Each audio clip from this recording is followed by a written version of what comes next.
Chapter 1. Christmas won't be Christmas without any presents, grumbled Joe, lying on the rug. It's so dreadful to be poor, sighed Meg, looking down at her old dress. I don't think it's fair for some girls to have plenty of pretty things, and other girls nothing at all, added little Amy, with an injured sniff. We've got father and mother, and each other, said Beth contentedly from her corner. The four young faces on which the firelight shone brightened at the cheerful words, but darkened again as Joe said sadly, "We haven't got father, and shall not have him for a long time."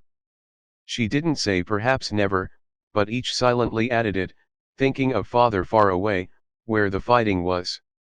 Nobody spoke for a minute, then Meg said in an altered tone, "You know the reason mother proposed not having any presents this Christmas was because it is going to be a hard winter for everyone, and she thinks we ought not to spend money for pleasure, when our men are suffering so in the army. We can't do much, but we can make our little sacrifices, and ought to do it gladly. But I am afraid I don't." And Meg shook her head, as she thought regretfully of all the pretty things she wanted. "But I don't think the little we should spend would do any good. We've each got $1, and the army wouldn't be much helped by our giving that. I agree not to expect anything from mother or you, but I do want to buy Undine and Sintram for myself. I've wanted it so long," said Joe, who was a bookworm. "I plan to spend mine in new music," said Beth, with a little sigh, which no one heard but the hearth brush and kettle holder. "I shall get a nice box of Faber's drawing pencils." "I really need them," said Amy decidedly. "Mother didn't say anything about our money, and she won't wish us to give up everything. Let's each buy what we want, and have a little fun." "I'm sure we work hard enough to earn it," cried Joe, examining the heels of her shoes in a gentlemanly manner. "I know I do, teaching those tiresome children nearly all day, when I'm longing to enjoy myself at home," began Meg, in the complaining tone again. "You don't have half such a hard time as I do," said Joe. "How would you like to be shut up for hours with a nervous, fussy old lady, who keeps you trotting, is never satisfied, and worries you till you're ready to fly out the window or cry? It's naughty to fret, but I do think washing dishes and keeping things tidy is the worst work in the world. It makes me cross, and my hands get so stiff, I can't practice well at all." And Beth looked at her rough hands with a sigh that anyone could hear that time. "I don't believe any of you suffer as I do," cried Amy, "for you don't have to go to school with impertinent girls, who plague you if you don't know your lessons, and laugh at your dresses, and label your father if he isn't rich, and insult you when your nose isn't nice." "If you mean libel, I'd say so, and not talk about labels, as if Papa was a pickle bottle," advised Joe, laughing. "I know what I mean, and you needn't be satirical about it. It's proper to use good words, and improve your vocabulary," returned Amy, with dignity. "Don't peck at one another, children. Don't you wish we had the money Papa lost when we were little, Joe? Dear me! How happy and good we'd be, if we had no worries," said Meg, who could remember better times. "You said the other day you thought we were a deal happier than the King children, for they were fighting and fretting all the time, in spite of their money." "So I did, Beth. Well, I think we are. For though we do have to work, we make fun of ourselves, and are a pretty jolly set, as Joe would say." "Joe does use such slang words," observed Amy, with a reproving look at the long figure stretched on the rug. Joe immediately sat up, put her hands in her pockets, and began to whistle. "Don't, Joe. It's so boyish. That's why I do it. I detest rude, unladylike girls. I hate affected, niminy-piminy chits." "Birds in their little nests agree," sang Beth, the peacemaker, with such a funny face that both sharp voices softened to a laugh, and the pecking ended for that time. "Really, girls, you are both to be blamed," said Meg, beginning to lecture in her elder sisterly fashion. "You are old enough to leave off boyish tricks, and to behave better, Josephine. It didn't matter so much when you were a little girl, But now you are so tall, and turn up your hair, you should remember that you are a young lady. I'm not. And if turning up my hair makes me one, I'll wear it in two tails till I'm 20, cried Jo, pulling off her net, and shaking down a chestnut mane. I hate to think I've got to grow up, and be Miss March, and wear long gowns, and look as prim as a China Aster. It's bad enough to be a girl, anyway, when I like boys' games and work and manners. I can't get over my disappointment in not being a boy. And it's worse than ever now, for I'm dying to go and fight with Papa. And I can only stay home and knit, like a poky old woman. And Jo shook the blue army sock till the needles rattled like castanets, and her ball bounded across the room. Poor Jo. It's too bad, but it can't be helped. So you must try to be contented with making your name boyish, and playing brother to us girls, said Beth, stroking the rough head with a hand that all the dish-washing and dusting in the world could not make ungentle in its touch. As for you, Amy, continued Meg, you are altogether too particular and prim. Your airs are funny now, but you'll grow up an affected little goose, if you don't take care. I like your nice manners and refined ways of speaking, when you don't try to be elegant. But your absurd words are as bad as Jo's slang. If Jo is a tomboy and Amy a goose, what am I, please? Asked Beth, ready to share the lecture. You're a dear, and nothing else, answered Meg warmly, and no one contradicted her, for the mouse was the pet of the family. As young readers like to know how people look, we will take this moment to give them a little sketch of the four sisters, who sat knitting away in the twilight, while the December snow fell quietly without, and the fire crackled cheerfully within. It was a comfortable room, though the carpet was faded and the furniture very plain, for a good picture or two hung on the walls, books filled the recesses, chrysanthemums and Christmas roses bloomed in the windows, and a pleasant atmosphere of home peace pervaded it. Margaret, the eldest of the four, was 16, and very pretty, being plump and fair, with large eyes, plenty of soft brown hair, a sweet mouth, and white hands, of which she was rather vain. 15-year-old Jo was very tall, thin, and brown, and reminded one of a colt, for she never seemed to know what to do with her long limbs, which were very much in her way. She had a decided mouth, a comical nose, and sharp, grey eyes, which appeared to see everything, and were by turns fierce, funny, or thoughtful. Her long, thick hair was her one beauty, but it was usually bundled into a net, to be out of her way.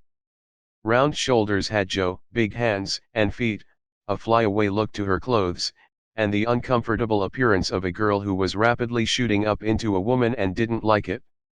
Elizabeth, or Beth, as everyone called her, was a rosy, smooth-haired, bright-eyed girl of 13, with a shy manner, a timid voice, and a peaceful expression which was seldom disturbed. Her father called her Little Miss Tranquility, and the name suited her excellently, for she seemed to live in a happy world of her own, only venturing out to meet the few whom she trusted and loved. Amy, though the youngest, was a most important person, in her own opinion at least. A regular snow maiden, with blue eyes, and yellow hair curling on her shoulders, pale and slender, and always carrying herself like a young lady mindful of her manners. What the characters of the four sisters were we will leave to be found out. The clock struck 6 and, having swept up the hearth, Beth put a pair of slippers down to warm. Somehow the sight of the old shoes had a good effect upon the girls, for Mother was coming, and everyone brightened to welcome her. Meg stopped lecturing, and lighted the lamp. Amy got out of the easy chair without being asked, and Jo forgot how tired she was as she sat up to hold the slippers nearer to the blaze. They are quite worn out. Marmee must have a new pair. I thought I'd get her some with my dollar, said Beth. No, I shall, cried Amy. I'm the oldest, began Meg, but Jo cut in with a decided, I'm the man of the family now Papa is away, and I shall provide the slippers, for he told me to take special care of Mother while he was gone. I'll tell you what we'll do, said Beth, let's each get her something for Christmas, land not get anything for ourselves. That's like you, dear. What will we get? Exclaimed Joe. Everyone thought soberly for a minute, then Meg announced, as if the idea was suggested by the sight of her own pretty hands, I shall give her a nice pair of gloves. Army shoes, best to be had, cried Joe. Some handkerchiefs, all hemmed, said Beth. I'll get a little bottle of cologne. She likes it, and it won't cost much, so I'll have some left to buy my pencils, added Amy. How will we give the things? Asked Meg. Put them on the table, and bring her in and see her open the bundles. Don't you remember how we used to do on our birthdays? Answered Joe. I used to be so frightened when it was my turn to sit in the chair with the crown on, and see you all come marching round to give the presents, with a kiss. I liked the things and the kisses, but it was dreadful to have you sit looking at me while I opened the bundles, said Beth, who was toasting her face and the bread for tea at the same time. Let Marmee think we are getting things for ourselves, and then surprise her. We must go shopping tomorrow afternoon, Meg. There is so much to do about the play for Christmas night, said Joe, marching up and down, with her hands behind her back, and her nose in the air. I don't mean to act any more after this time. I'm getting too old for such things, observed Meg, who was as much a child as ever about dressing up frolics. You won't stop, I know, as long as you can trail round in a white gown with your hair down, and wear gold paper jewelry. You are the best actress we've got, and there'll be an end of everything if you quit the boards, said Joe. We ought to rehearse tonight. Come here, Amy, and do the fainting scene, for you are as stiff as a poker in that. I can't help it. I never saw anyone faint, and I don't choose to make myself all black and blue, tumbling flat as you do. If I can go down easily, I'll drop. If I can't, I shall fall into a chair and be graceful. I don't care if Hugo does come at me with a pistol, returned Amy, who was not gifted with dramatic power, but was chosen because she was small enough to be borne out shrieking by the villain of the piece. Do it this way. Clasp your hands so, and stagger across the room, crying frantically, Rodrigo save me. Save me, and away went Joe, with a melodramatic scream which was truly thrilling. Amy followed, but she poked her hands out stiffly before her, and jerked herself along as if she went by machinery, and her ow was more suggestive of pins being run into her than of fear and anguish. Joe gave a despairing groan, and Meg laughed outright, while Beth let her bread burn as she watched the fun with interest. It's no use. Do the best you can when the time comes, and if the audience laughs, don't blame me. Come on, Meg. Then things went smoothly, for Don Pedro defied the world in a speech of 2 pages without a single break. Hagar, the witch, chanted an awful incantation over her kettleful of simmering toads, with weird effect. Rodrigo rent his chains asunder manfully, and Hugo died in agonies of remorse and arsenic, with a wild, ha! Ha! It's the best we've had yet, said Meg, as the dead villain sat up and rubbed his elbows.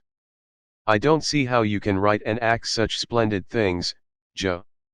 You're a regular Shakespeare, exclaimed Beth, who firmly believed that her sisters were gifted with wonderful genius in all things. Not quite, replied Joe modestly. I do think The Witch's Curse, an operatic tragedy, is rather a nice thing, but I'd like to try Macbeth, if we only had a trapdoor for Banquo. I always wanted to do the killing part. Is that a dagger that I see before me? Muttered Joe, rolling her eyes and clutching at the air, as she had seen a famous tragedian do. No, it's the toasting fork, with Mother's shoe on it instead of the bread. Beth stage struck, cried Meg, and the rehearsal ended in a general burst of laughter. Glad to find you so merry, my girls, said a cheery voice at the door, and actors and audience turned to welcome a tall, motherly lady with a "Can I help you" look about her which was truly delightful. She was not elegantly dressed, but a noble-looking woman, and the girls thought the grey cloak and unfashionable bonnet covered the most splendid mother in the world. Well, dearies, how have you got on today? There was so much to do, getting the boxes ready to go tomorrow, that I didn't come home to dinner. Has anyone called, Beth? How is your cold, Meg? Joe, you look tired to death. Come and kiss me, baby. While making these maternal inquiries, Mrs. March got her wet things off, her warm slippers on, and sitting down in the easy chair, drew Amy to her lap, preparing to enjoy the happiest hour of her busy day. The girls flew about, trying to make things comfortable, each in her own way. Meg arranged the tea table, Joe brought wood and set chairs, dropping, overturning, and clattering everything she touched. Beth trotted to and fro between parlor kitchen, quiet and busy, while Amy gave directions to everyone, as she sat with her hands folded. As they gathered about the table, Mrs. March said, with a particularly happy face, "I've got a treat for you after supper." A quick, bright smile went round like a streak of sunshine. Beth clapped her hands, regardless of the biscuit she held, and Joe tossed up her napkin, crying, "A letter! A letter! 3 cheers for father! Yes, a nice long letter. He is well, and thinks he shall get through the cold season better than we feared. He sends all sorts of loving wishes for Christmas, and an especial message to you girls," said Mrs. March, patting her pocket as if she had got a treasure there. "Hurry and get done. Don't stop to quirk your little finger and simper over your plate, Amy," cried Joe, choking on her tea and dropping her bread, butter side down, on the carpet in her haste to get at the treat.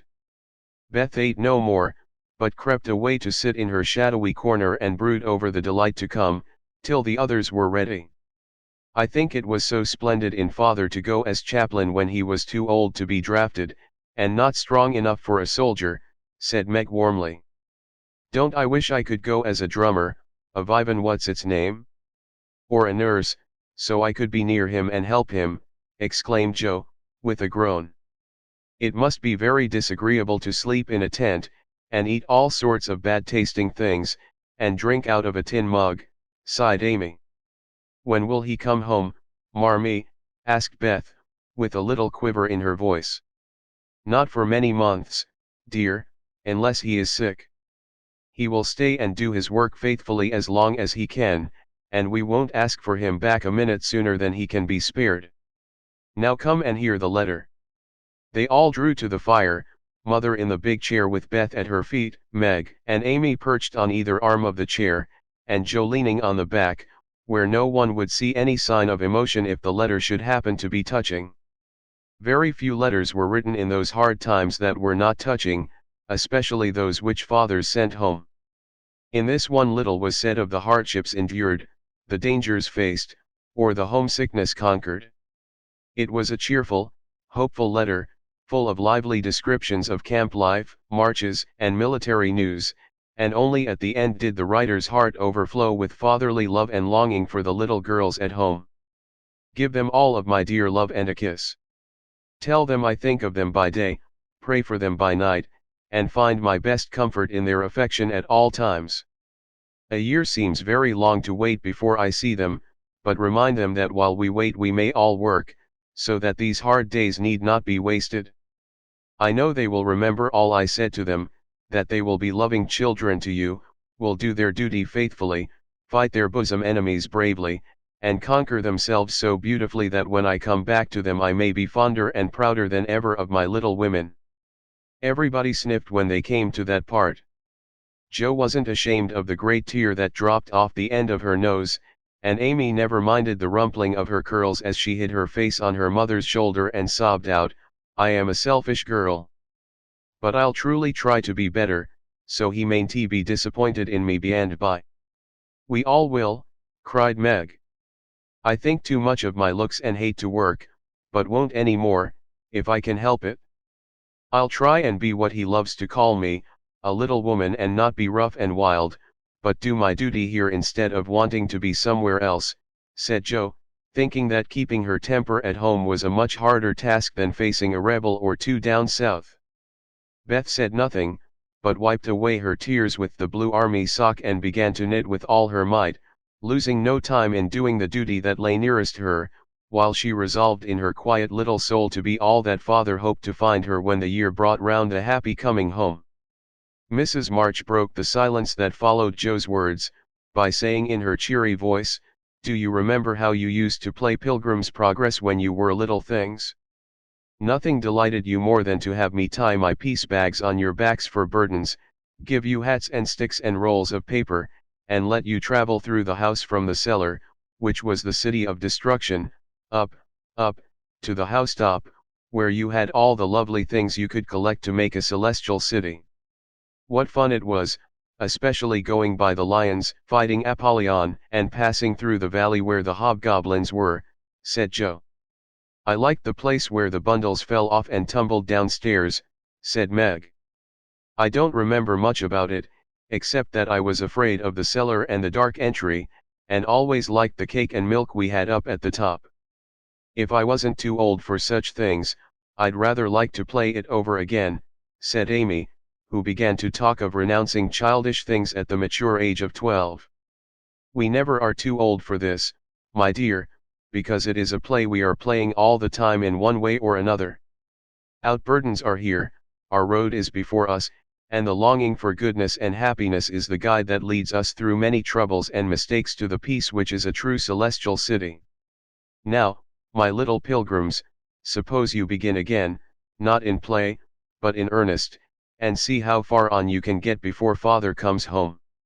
"Really, mother? Where are our bundles?" asked Amy, who was a very literal young lady. "Each of you told what your burden was just now, except Beth." "I rather think she hasn't got any," said her mother. "Yes, I have. Mine is dishes and dusters, and envying girls with nice pianos, and being afraid of people. Beth's bundle was such a funny one that everybody wanted to laugh, but nobody did, for it would have hurt her feelings very much." "Let us do it," said Meg thoughtfully. "It is only another name for trying to be good, and the story may help us, for though we do want to be good, it's hard work and we forget, and don't do our best. We were in the slough of despond tonight, and mother came and pulled us out as help did in the book. We ought to have our role of directions, like Christian." "What shall we do about that?" asked Joe, delighted with the fancy which lent a little romance to the very dull task of doing her duty. "Look under your pillows Christmas morning, and you will find your guidebook," replied Mrs. March.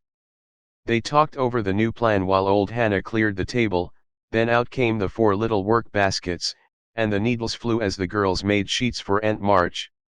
It was uninteresting sewing, but tonight no one grumbled. They adopted Joe's plan of dividing the long seams into 4 parts, and calling the quarters Europe, Asia, Africa, and America, and in that way got on capitally, especially when they talked about the different countries as they stitched their way through them. At 9 they stopped work, and sang, as usual, before they went to bed. No one but Beth could get much music out of the old piano, but she had a way of softly touching the yellow keys and making a pleasant accompaniment to the simple songs they sang.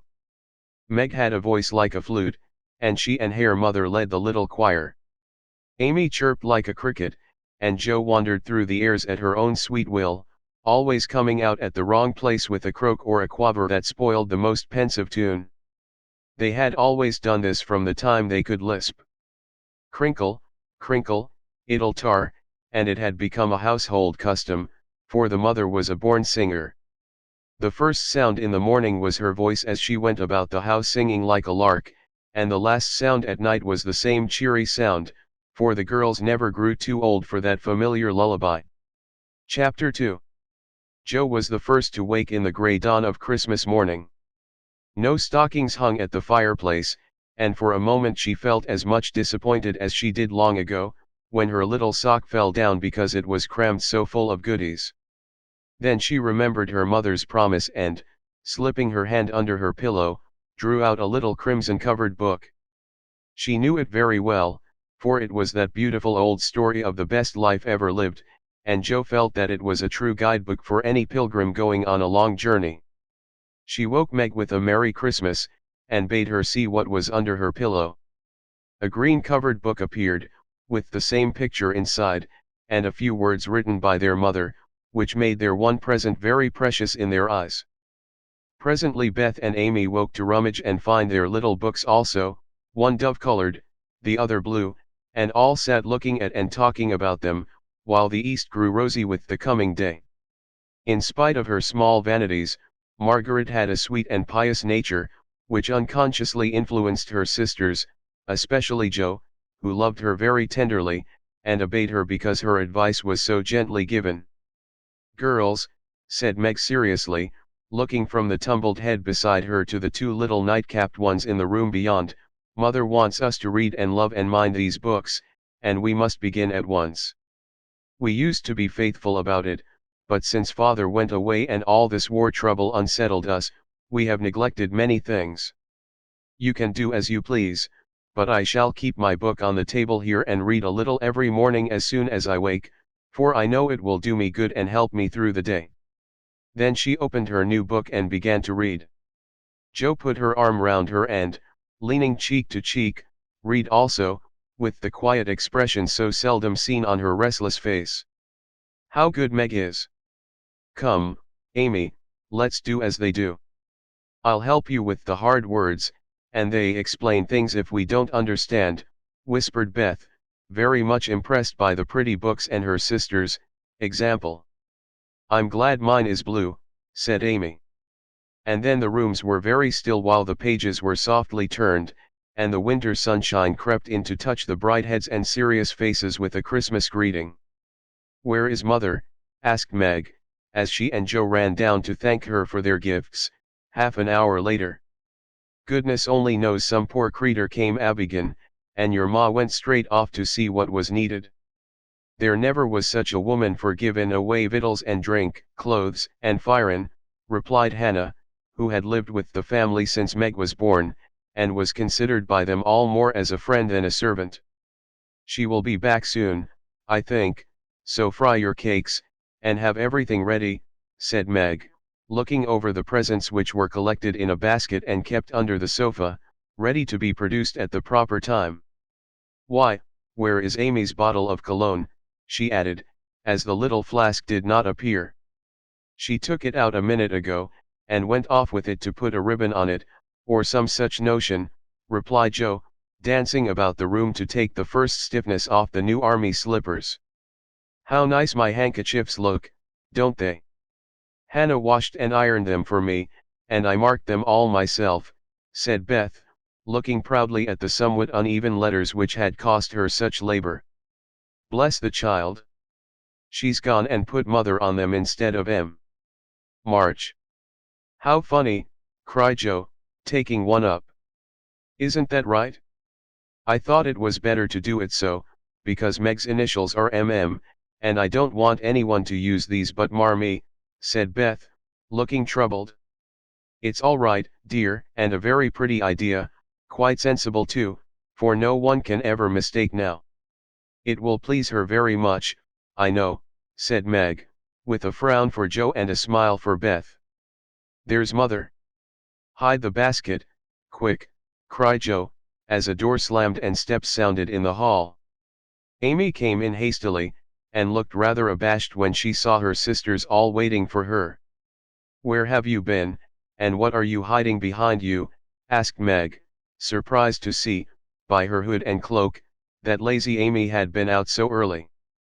"Don't laugh at me, Jo. I didn't mean anyone should know till the time came. I only meant to change the little bottle for a big one, and I gave all my money to get it, and I'm truly trying not to be selfish any more."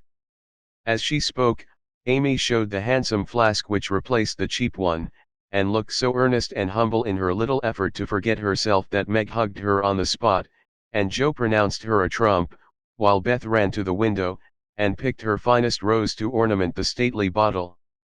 "You see, I felt ashamed of my present, after reading and talking about being good this morning, so I ran round the corner and changed it the minute I was up, and I'm so glad, for mine is the handsomest now."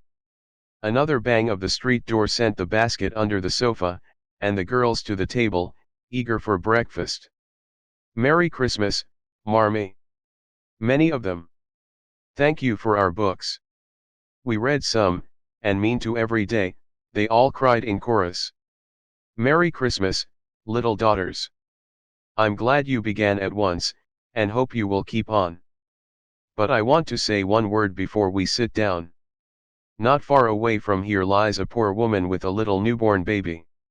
6 children are huddled into one bed to keep from freezing, for they have no fire. There is nothing to eat over there, and the oldest boy came to tell me they were suffering hunger and cold. My girls, will you give them your breakfast as a Christmas present? They were all unusually hungry, having waited nearly an hour, and for a minute no one spoke, only a minute, for Joe exclaimed impetuously, I'm so glad you came before we began. May I go and help carry the things to the poor little children? Asked Beth eagerly. I shall take the cream and the muffins, added Amy, heroically giving up the article she most liked. Meg was already covering the buckwheats, and piling the bread into one big plate. I thought you'd do it, said Mrs. March, smiling as if satisfied. You shall all go and help me, and when we come back we will have bread and milk for breakfast, and make it up at dinner time. They were soon ready, and the procession set out. Fortunately it was early, and they went through back streets, so few people saw them, and no one laughed at the queer party. A poor, bare, miserable room it was, with broken windows, no fire, ragged bedclothes, a sick mother, wailing baby, and a group of pale, hungry children cuddled under one old quilt, trying to keep warm. How the big eyes stared and the blue lips smiled as the girls went in. "Ach, main God! It is good angels come to us," said the poor woman, crying for joy. "Funny angels in hoods and mittens," said Joe, and set them to laughing. In a few minutes it really did seem as if kind spirits had been at work there. Hannah, who had carried wood, made a fire, and stopped up the broken panes with old hats and her own cloak. Mrs. March gave the mother tea and gruel, and comforted her with promises of help, while she dressed the little baby as tenderly as if it had been her own. The girls meantime spread the table, set the children round the fire, and fed them like so many hungry birds, laughing, talking, and trying to understand the funny broken English. Das ist gut. Die Engelkinder, cried the poor things as they ate and warmed their purple hands at the comfortable blaze. The girls had never been called angel children before, and thought it very agreeable, especially Jo, who had been considered a Sancho ever since she was born. That was a very happy breakfast, though they didn't get any of it. And when they went away, leaving comfort behind, I think there were not in all the city 4 merrier people than the hungry little girls who gave away their breakfasts and contented themselves with bread and milk on Christmas morning. That's loving our neighbor better than ourselves, and I like it, said Meg, as they set out their presents while their mother was upstairs collecting clothes for the poor Hummels.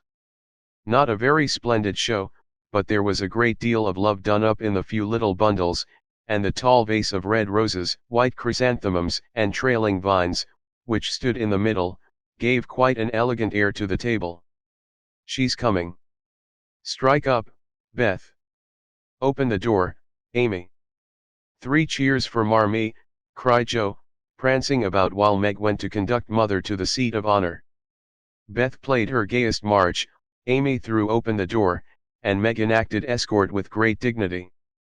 Mrs. March was both surprised and touched, and smiled with her eyes full as she examined her presents and read the little notes which accompanied them. The slippers went on at once, a new handkerchief was slipped into her pocket, well scented with Amy's cologne, the rose was fastened in her bosom, and the nice gloves were pronounced a perfect fit. There was a good deal of laughing and kissing and explaining, in the simple, loving fashion which makes these home festivals so pleasant at the time, so sweet to remember long afterward, and then all fell to work. The morning charities and ceremonies took so much time that the rest of the day was devoted to preparations for the evening festivities. Being still too young to go often to the theater, and not rich enough to afford any great outlay for private performances, the girls put their wits to work, and necessity being the mother of invention, made whatever they needed. Very clever were some of their productions: pasteboard guitars, antique lamps made of old-fashioned butter boats covered with silver paper, gorgeous robes of old cotton, glittering with tin spangles from a pickle factory, and armor covered with the same useful diamond-shaped bits left in sheets when the lids of preserve pots were cut out. The big chamber was the scene of many innocent revels. No gentlemen were admitted, so Jo played male parts to her heart's content and took immense satisfaction in a pair of russet leather boots given her by a friend, who knew a lady who knew an actor. These boots, an old foil, and a slashed doublet once used by an artist for some picture, were Jo's chief treasures and appeared on all occasions. The smallness of the company made it necessary for the two principal actors to take several parts apiece, and they certainly deserved some credit for the hard work they did in learning 3 or 4 different parts, whisking in and out of various costumes, and managing the stage besides. It was excellent drill for their memories, a harmless amusement, and employed many hours which otherwise would have been idle, lonely, or spent in less profitable society. On Christmas night, a dozen girls piled onto the bed which was the dress circle, and sat before the blue and yellow chintz curtains in a most flattering state of expectancy. There was a good deal of rustling and whispering behind the curtain, a trifle of lamp smoke, and an occasional giggle from Amy, who was apt to get hysterical in the excitement of the moment. Presently a bell sounded, the curtains flew apart, and the operatic tragedy began. A gloomy wood, according to the one playbill, was represented by a few shrubs in pots, green baize on the floor, and a cave in the distance. This cave was made with a clothes horse for a roof, bureaus for walls, and in it was a small furnace in full blast, with a black pot on it and an old witch bending over it. The stage was dark and the glow of the furnace had a fine effect, especially as real steam issued from the kettle when the witch took off the cover. A moment was allowed for the first thrill to subside, then Hugo, the villain, stalked in with a clanking sword at his side, a slouching hat, black beard, mysterious cloak, and the boots. After pacing to and fro in much agitation, he struck his forehead, and burst out in a wild strain, singing of his hatred to Rodrigo, his love for Zara, and his pleasing resolution to kill the one and win the other. The gruff tones of Hugo's voice, with an occasional shout when his feelings overcame him, were very impressive, and the audience applauded the moment he paused for breath. Bowing with the air of one accustomed to public praise, he stole to the cavern and ordered Hagar to come forth with a commanding, "What ho, minion! I need thee." Out came Meg, with grey horsehair hanging about her face, a red and black robe, a staff, and cabalistic signs upon her cloak. Hugo demanded a potion to make Zara adore him, and one destroy Rodrigo. Hagar, in a fine dramatic melody, promised both, and proceeded to call up the spirit who would bring the love philtre. "Hither, hither, from thy home, airy sprite, I bid thee come. Born of roses, fed on dew. Charms and potions canst thou brew?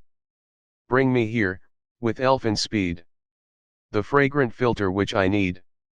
Make it sweet and swift and strong, spirit, answer now my song." A soft strain of music sounded, and then at the back of the cave appeared a little figure in cloudy white, with glittering wings, golden hair, and a garland of roses on its head. Waving a wand, it sang, "Hither I come, from my airy home, afar in the silver moon. Take the magic spell, and use it well, or its power will vanish soon."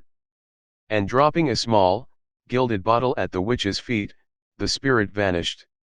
Another chant from Hagar produced another apparition, not a lovely one, for with a bang an ugly black imp appeared and, having croaked a reply, tossed a dark bottle at Hugo and disappeared with a mocking laugh. Having warbled his thanks and put the potions in his boots, Hugo departed, and Hagar informed the audience that as he had killed a few of her friends in times past, she had cursed him, and intends to thwart his plans, and be revenged on him. Then the curtain fell, and the audience reposed and ate candy while discussing the merits of the play. A good deal of hammering went on before the curtain rose again, but when it became evident what a masterpiece of stage carpentry had been got up, no one murmured at the delay.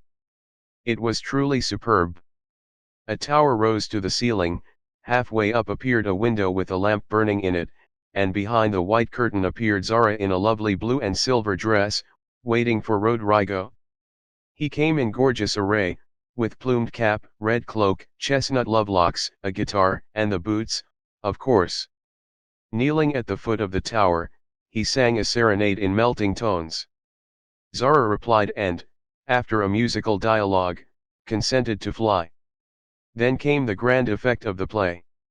Rodrigo produced a rope ladder, with 5 steps to it, threw up one end, and invited Zara to descend.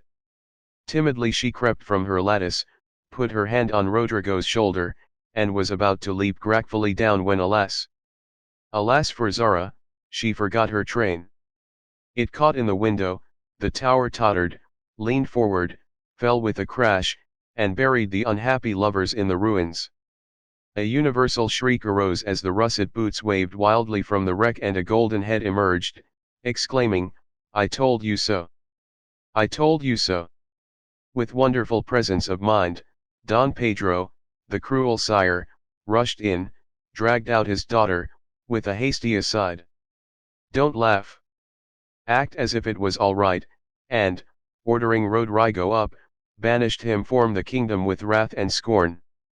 Though decidedly shaken by the fall from the tower upon him, Rodrigo defied the old gentleman and refused to stir. This dauntless example fired Zara. She also defied her sire, and he ordered them both to the deepest dungeons of the castle. A stout little retainer came in with chains and led them away, looking very much frightened and evidently forgetting the speech he ought to have made. Act Third was the castle hall, and here Hagar appeared, having come to free the lovers and finish Hugo. She hears him coming and hides, sees him put the potions into 2 cups of wine and bid the timid little servant, bear them to the captives in their cells, and tell them I shall come anon. The servant takes Hugo aside to tell him something, and Hagar changes the cups for 2 others which are harmless.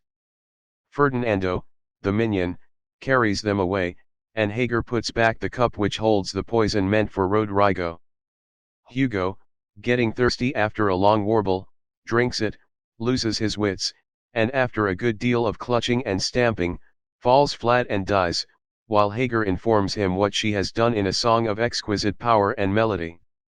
This was a truly thrilling scene, though some persons might have thought that the sudden tumbling down of a quantity of long red hair rather marred the effect of the villain's death. He was called before the curtain, and with great propriety appeared, leading Hagar, whose singing was considered more wonderful than all the rest of the performance put together. Act Fourth displayed the despairing Rodrigo on the point of stabbing himself because he has been told that Zara has deserted him. Just as the dagger is at his heart, a lovely song is sung under his window, informing him that Zara is true but in danger, and he can save her if he will. A key is thrown in, which unlocks the door, and in a spasm of rapture he tears off his chains and rushes away to find and rescue his lady love. Act Fifth opened with a stormy scene between Zara and Don Pedro. He wishes her to go into a convent, but she won't hear of it, and after a touching appeal, is about to faint when Rodrigo dashes in and demands her hand. Don Pedro refuses, because he is not rich. They shout and gesticulate tremendously but cannot agree, and Rodrigo is about to bear away the exhausted Zara, when the timid servant enters with a letter and a bag from Hagar, who has mysteriously disappeared. The latter informs the party that she bequeaths untold wealth to the young pair and an awful doom to Don Pedro, if he doesn't make them happy. The bag is opened, and several quarts of tin money shower down upon the stage till it is quite glorified with the glitter. This entirely softens the stern sire. He consents without a murmur, all join in a joyful chorus, and the curtain falls upon the lovers kneeling to receive Don Pedro's blessing in attitudes of the most romantic grace. Tumultuous applause followed but received an unexpected check, for the cot bed, on which the dress circle was built, suddenly shut up and extinguished the enthusiastic audience. Rodrigo and Don Pedro flew to the rescue, and all were taken out unhurt, though many were speechless with laughter. The excitement had hardly subsided when Hannah appeared, with Mrs. March's compliments, and would the ladies walk down to supper. This was a surprise even to the actors, and when they saw the table, they looked at one another in rapturous amazement. It was like Marmee to get up a little treat for them, but anything so fine as this was unheard of since the departed days of plenty.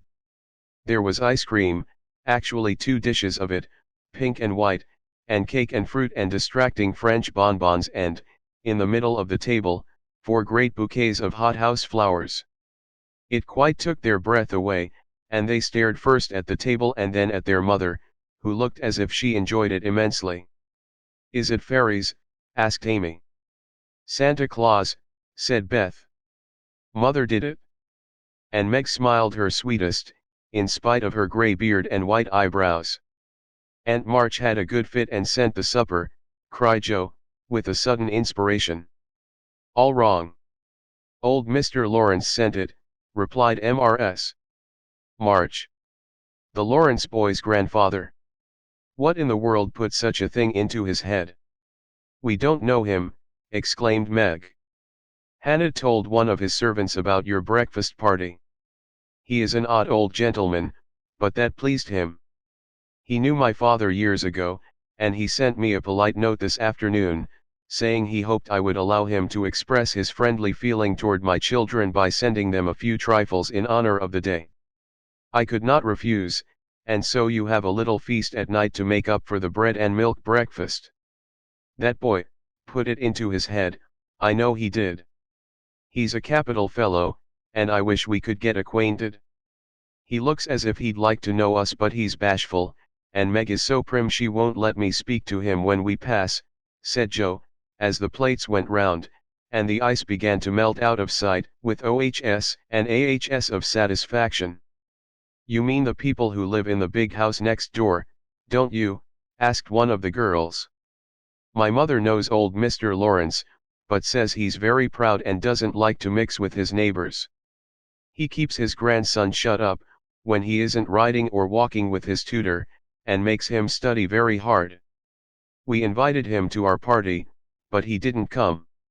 Mother says he's very nice, though he never speaks to us girls. Our cat ran away once, and he brought her back, and we talked over the fence, and were getting on capitally, all about cricket, and so on, when he saw Meg coming, and walked off. I mean to know him some day, for he needs fun, I'm sure he does," said Joe decidedly. "I like his manners, and he looks like a little gentleman, so I've no objection to your knowing him, if a proper opportunity comes. He brought the flowers himself, and I should have asked him in, if I had been sure what was going on upstairs. He looked so wistful as he went away, hearing the frolic and evidently having none of his own." "It's a mercy you didn't, Mother," laughed Joe, looking at her boots. "But we'll have another play sometime that he can see. Perhaps he'll help act. Wouldn't that be jolly? I never had such a fine bouquet before. How pretty it is." And Meg examined her flowers with great interest. "They are lovely. But Beth's roses are sweeter to me," said Mrs. March, smelling the half-dead posy in her belt. Beth nestled up to her, and whispered softly, "I wish I could send my bunch to Father. I'm afraid he isn't having such a Merry Christmas as we are." Chapter 3. Joe. "Joe. Where are you?" cried Meg at the foot of the garret stairs. "Here," answered a husky voice from above, and, running up, Meg found her sister eating apples and crying over the heir of Redcliffe, wrapped up in a comforter on an old 3-legged sofa by the sunny window. This was Joe's favorite refuge, and here she loved to retire with half a dozen russets and a nice book, to enjoy the quiet and the society of a pet rat who lived nearby and didn't mind her a particle. As Meg appeared, Scrabble whisked into his hole. Joe shook the tears off her cheeks and waited to hear the news. "Such fun. Only see.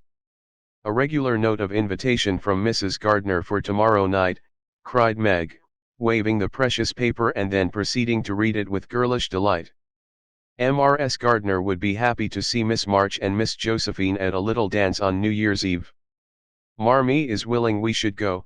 Now what shall we wear? What's the use of asking that, when you know we shall wear our poplins, because we haven't got anything else, answered Jo with her mouth full. If I only had a silk, sighed Meg. Mother says I may when I'm 18 perhaps, but 2 years is an everlasting time to wait. I'm sure our pops look like silk, and they are nice enough for us. Yours is as good as new, but I forgot the burn and the tear in mine. Whatever shall I do? The burn shows badly, and I can't take any out. You must sit still all you can and keep your back out of sight. The front is all right.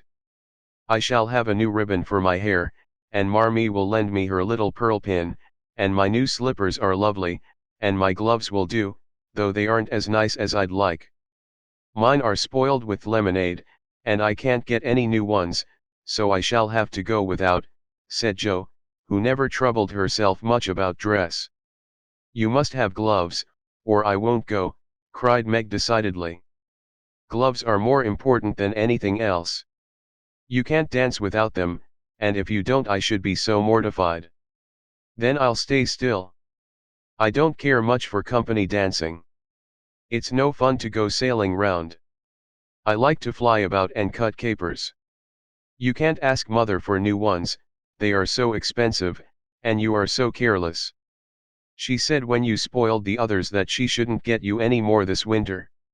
Can't you make them do? I can hold them crumpled up in my hand, so no one will know how stained they are. That's all I can do. No. I'll tell you how we can manage, each wear one good one and carry a bad one. Don't you see? Your hands are bigger than mine, and you will stretch my glove dreadfully, began Meg, whose gloves were a tender point with her. Then I'll go without. I don't care what people say, cried Jo, taking up her book. You may have it, you may.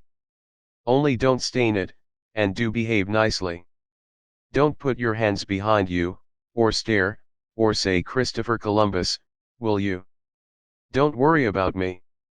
I'll be as prim as I can and not get into any scrapes, if I can help it.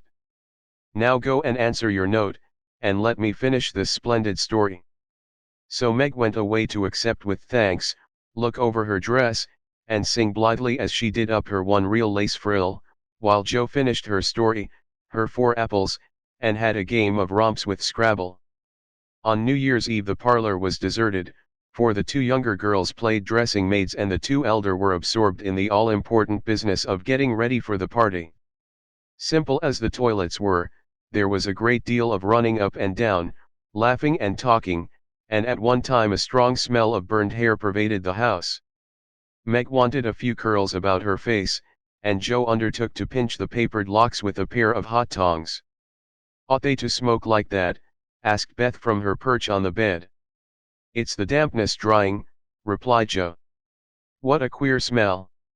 It's like burned feathers, observed Amy, smoothing her own pretty curls with a superior air. There, now I'll take off the papers and you'll see a cloud of little ringlets, said Jo, putting down the tongs. She did take off the papers, but no cloud of ringlets appeared, for the hair came with the papers, and the horrified hairdresser laid a row of little scorched bundles on the bureau before her victim. Oh, oh, oh. What have you done? I'm spoiled. I can't go. My hair, oh, my hair, wailed Meg, looking with despair at the uneven frizzle on her forehead. Just my luck. You shouldn't have asked me to do it. I always spoil everything. I'm so sorry, but the tongs were too hot, and so I've made a mess, groaned poor Jo, regarding the little black pancakes with tears of regret. It isn't spoiled. Just frizzle it, and tie your ribbon so the ends come on your forehead a bit, and it will look like the last fashion. I've seen many girls do it so, said Amy consolingly. Serves me right for trying to be fine. I wish I'd let my hair alone, cried Meg petulantly. So do I, it was so smooth and pretty. But it will soon grow out again, said Beth, coming to kiss and comfort the shorn sheep. After various lesser mishaps, Meg was finished at last, and by the united exertions of the entire family Jo's hair was got up and her dress on. They looked very well in their simple suits, Meg's in silvery drab, with a blue velvet snood, lace frills, and the pearl pin. Jo in maroon, with a stiff, gentlemanly linen collar, and a white chrysanthemum or two for her only ornament. Each put on one nice light glove, and carried one soiled one, and all pronounced the effect quite easy and fine. Meg's high-heeled slippers were very tight and hurt her, though she would not own it, and Jo's 19 hairpins all seemed stuck straight into her head, which was not exactly comfortable, but, dear me, let us be elegant or die.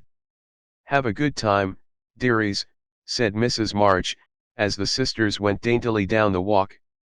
Don't eat much supper, and come away at 11 when I send Hannah for you. As the gate clashed behind them, a voice cried from a window. Girls, girls. Have you both got nice pocket handkerchiefs? Yes, yes, spandy nice, and Meg has cologne on hers, cried Jo, adding with a laugh as they went on, I do believe Marmee would ask that if we were all running away from an earthquake. It is one of her aristocratic tastes, and quite proper, for a real lady is always known by neat boots, gloves, and handkerchief, replied Meg, who had a good many little aristocratic tastes of her own. Now don't forget to keep the bad breath out of sight. Jo. Is my sash right? And does my hair look very bad, said Meg, as she turned from the glass in Mrs. Gardiner's dressing room after a prolonged prank. I know I shall forget. If you see me doing anything wrong, just remind me by a wink, will you, returned Jo, giving her collar a twitch and her head a hasty brush. No, winking isn't ladylike. I'll lift my eyebrows if anything is wrong, and nod if you are all right. Now hold your shoulders straight, and take short steps, and don't shake hands if you are introduced to anyone. It isn't the thing. How do you learn all the proper ways? I never can. Isn't that music gay? Down they went, feeling a trifle timid, for they seldom went to parties, and informal as this little gathering was, it was an event to them. Mrs. Gardiner, a stately old lady, greeted them kindly and handed them over to the eldest of her 6 daughters. Meg knew Sally and was at her ease very soon, but Jo, who didn't care much for girls or girlish gossip, stood about, with her back carefully against the wall, and felt as much out of place as a colt in a flower garden. Half a dozen jovial lads were talking about skates in another part of the room, and she longed to go and join them, for skating was one of the joys of her life. She telegraphed her wish to Meg, but the eyebrows went up so alarmingly that she dared not stir. No one came to talk to her, and one by one the group dwindled away till she was left alone. She could not roam about and amuse herself, for the burned breath would show, so she stared at people rather forlornly till the dancing began. Meg was asked at once, and the tight slippers tripped about so briskly that none would have guessed the pain their wearer suffered smilingly. Jo saw a big red-headed youth approaching her corner, and fearing he meant to engage her, she slipped into a curtained recess, intending to peep and enjoy herself in peace. Unfortunately, another bashful person had chosen the same refuge, for, as the curtain fell behind her, she found herself face to face with the Lawrence boy. Dear me, I didn't know anyone was here, stammered Jo, preparing to back out as speedily as she had bounced in. But the boy laughed and said pleasantly, though he looked a little startled, don't mind me, stay if you like. Shan't I disturb you? Not a bit. I only came here because I don't know many people and felt rather strange at first, you know. So did I. Don't go away, please, unless you'd rather. The boy sat down again and looked at his pumps, till Jo said, trying to be polite and easy, I think I've had the pleasure of seeing you before. You live near us, don't you? Next door. And he looked up and laughed outright, for Jo's prim manner was rather funny when he remembered how they had chatted about cricket when he brought the cat home. That put Jo at her ease and she laughed too, as she said, in her heartiest way, We did have such a good time over your nice Christmas present. Grandpa sent it? But you put it into his head, didn't you, now? How is your cat, Miss March? Asked the boy, trying to look sober while his black eyes shone with fun. Nicely, thank you, Mr. Lawrence. But I am not Miss March, I'm only Joe, returned the young lady. I'm not Mr. Lawrence, I'm only Laurie. Laurie Lawrence, what an odd name. My first name is Theodore, but I don't like it, for the fellows called me Dora, so I made the say Laurie instead. I hate my name, too, so sentimental. I wish everyone would say Joe instead of Josephine. How did you make the boys stop calling you Dora? I thrashed them. I can't thrash Aunt March, so I suppose I shall have to bear it. And Joe resigned herself with a sigh. Don't you like to dance, Miss Joe? Asked Laurie, looking as if he thought the name suited her. I like it well enough if there is plenty of room, and everyone is lively. In a place like this I'm sure to upset something, tread on people's toes, or do something dreadful, so I keep out of mischief and let Meg sail about. Don't you dance? Sometimes. You see I've been abroad a good many years, and haven't been into company enough yet to know how you do things here. Abroad, cried Joe. Oh, tell me about it. I love dearly to hear people describe their travels. Laurie didn't seem to know where to begin, but Joe's eager question soon set him going, and he told her how he had been at school in Vevey, where the boys never wore hats and had a fleet of boats on the lake, and for holiday fun went on walking trips about Switzerland with their teachers. Don't I wish I'd been there, cried Joe. Did you go to Paris? We spent last winter there. Can you talk French? We were not allowed to speak anything else at Vevey. Do say some. I can read it, but can't pronounce. Colnama Setter Jean Demoiselle en les Pantalons Jolies. How nicely you do it. Let me see, you said, who is the young lady in the pretty slippers, didn't you? Oui, mademoiselle. It's my sister Margaret, and you knew it was. Do you think she is pretty? Yes, she makes me think of the German girls, she looks so fresh and quiet, and dances like a lady. Joe quite glowed with pleasure at this boyish praise of her sister, and stored it up to repeat to Meg. Both peeped and criticized and chatted till they felt like old acquaintances. Laurie's bashfulness soon wore off, for Joe's gentlemanly demeanor amused and set him at his ease, and Joe was her merry self again, because her dress was forgotten and nobody lifted their eyebrows at her. She liked the Lawrence boy better than ever and took several good looks at him, so that she might describe him to the girls, for they had no brothers, very few male cousins, and boys were almost unknown creatures to them. Curly black hair, brown skin, big black eyes, handsome nose, fine teeth, small hands and feet, taller than I am, very polite, for a boy, and altogether jolly. Wonder how old he is. It was on the tip of Joe's tongue to ask, but she checked herself in time and, with unusual tact, tried to find out in a roundabout way. I suppose you are going to college soon? I see you pegging away at your books. No, I mean studying hard. And Joe blushed at the dreadful pegging which had escaped her. Laurie smiled but didn't seem shocked, and answered with a shrug. Not for a year or two. I won't go before 17, anyway. Aren't you but 15? Asked Joe, looking at the tall lad, whom she had imagined 17 already. 16, next month. How I wish I was going to college. You don't look as if you liked it. I hate it. Nothing but grinding or skylarking. And I don't like the way fellows do either, in this country. What do you like? To live in Italy, and to enjoy myself in my own way. Joe wanted very much to ask what his own way was, but his black brows looked rather threatening as he knit them, so she changed the subject by saying, as her foot kept time, that's a splendid polka. Why don't you go and try it? If you will come too, he answered, with a gallant little bow. I can't, For I told Meg I wouldn't, because, there Joe stopped, and looked undecided whether to tell or to laugh. Because, what? You won't tell? Never.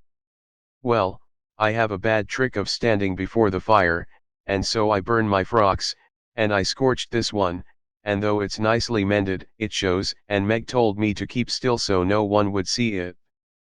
You may laugh, if you want to. It is funny, I know. But Laurie didn't laugh. He only looked on a minute, and the expression of his face puzzled Joe when he said very gently, "Never mind that. I'll tell you how we can manage. There's a long hall out there, and we can dance grandly, and no one will see us. Please come." Joe thanked him and gladly went, wishing she had two neat gloves when she saw the nice, pearl-colored ones her partner wore. The hall was empty, and they had a grand polka, for Laurie danced well, and taught her the German step, which delighted Joe, being full of swing and spring. When the music stopped, they sat down on the stairs to get their breath, and Laurie was in the midst of an account of a students' festival at Heidelberg when Meg appeared in search of her sister. She beckoned, and Joe reluctantly followed her into a side room, where she found her on a sofa, holding her foot, and looking pale. "I've sprained my ankle. That stupid high heel turned and gave me a sad wrench. It aches so, I can hardly stand, and I don't know how I'm ever going to get home," she said, rocking to and fro in pain. "I knew you'd hurt your feet with those silly shoes. I'm sorry. But I don't see what you can do, except get a carriage, or stay here all night," answered Joe, softly rubbing the poor ankle as she spoke. "I can't have a carriage without its costing ever so much. I dare say I can't get one at all, for most people come in their own, and it's a long way to the stable, and no one to send. I'll go." "No, indeed. It's past 9, and dark as Egypt. I can't stop here, for the house is full. Sally has some girls staying with her. I'll rest till Hannah comes, and then do the best I can. I'll ask Laurie." "He will go," said Joe, looking relieved as the idea occurred to her. "Mercy, no. Don't ask or tell anyone. Get me my rubbers, and put these slippers with our things. I can't dance any more, but as soon as supper is over, watch for Hannah and tell me the minute she comes. They are going out to supper now. I'll stay with you." "I'd rather." "No, dear, run along, and bring me some coffee. I'm so tired I can't stir." So Meg reclined, with rubbers well hidden, and Joe went blundering away to the dining room, which she found after going into a china closet, and opening the door of a room where old Mr. Gardner was taking a little private refreshment.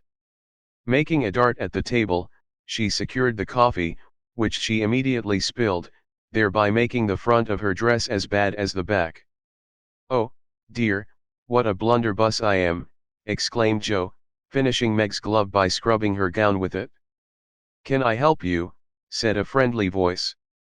And there was Laurie, with a full cup in one hand and a plate of ice in the other. "I was trying to get something for Meg, who is very tired, and someone shook me, and here I am in a nice state," answered Joe, glancing dismally from the stained skirt to the coffee-colored glove. "Too bad. I was looking for someone to give this to. May I take it to your sister?" "Oh, thank you. I'll show you where she is. I don't offer to take it myself, for I should only get into another scrape if I did." Joe led the way, and as if used to waiting on ladies, Laurie drew up a little table, brought a second installment of coffee and ice for Joe, and was so obliging that even particular Meg pronounced him a nice boy. They had a merry time over the bonbons and mottos, and were in the midst of a quiet game of buzz, with 2 or 3 other young people who had strayed in, when Hannah appeared. Meg forgot her foot and rose so quickly that she was forced to catch hold of Joe, with an exclamation of pain. "Hush! Don't say anything," she whispered, adding aloud, "It's nothing. I turned my foot a little, that's all," and limped upstairs to put her things on. Hannah scolded, Meg cried, and Jo was at her wits' end, till Se decided to take things into her own hands. Slipping out, she ran down and, finding a servant, asked if he could get her a carriage. It happened to be a hired waiter who knew nothing about the neighborhood, and Jo was looking round for help when Laurie, who had heard what she said, came up and offered his grandfather's carriage, which had just come for him. He said, "It's so early. You can't mean to go yet," began Jo, looking relieved but hesitating to accept the offer. "I always go early, I do, truly.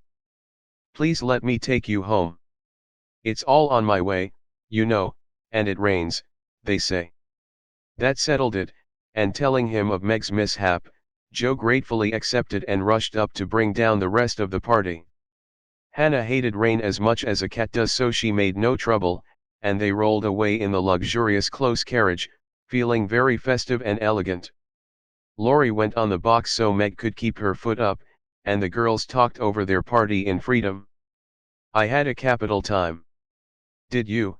asked Jo, rumpling up her hair, and making herself comfortable. "Yes, till I hurt myself.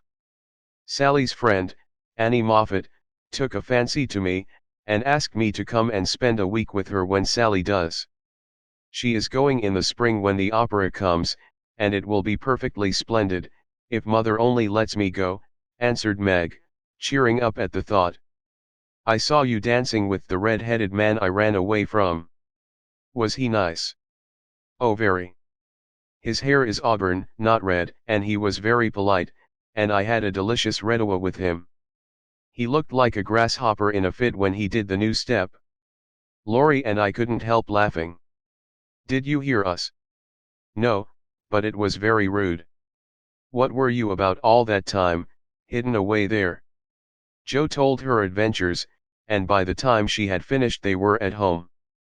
With many thanks, they said good night and crept in, hoping to disturb no one, but the instant their door creaked, two little nightcaps bobbed up, and two sleepy but eager voices cried out, "Tell about the party! Tell about the party!" With what Meg called a great want of manners, Jo had saved some bonbons for the little girls, and they soon subsided, after hearing the most thrilling events of the evening.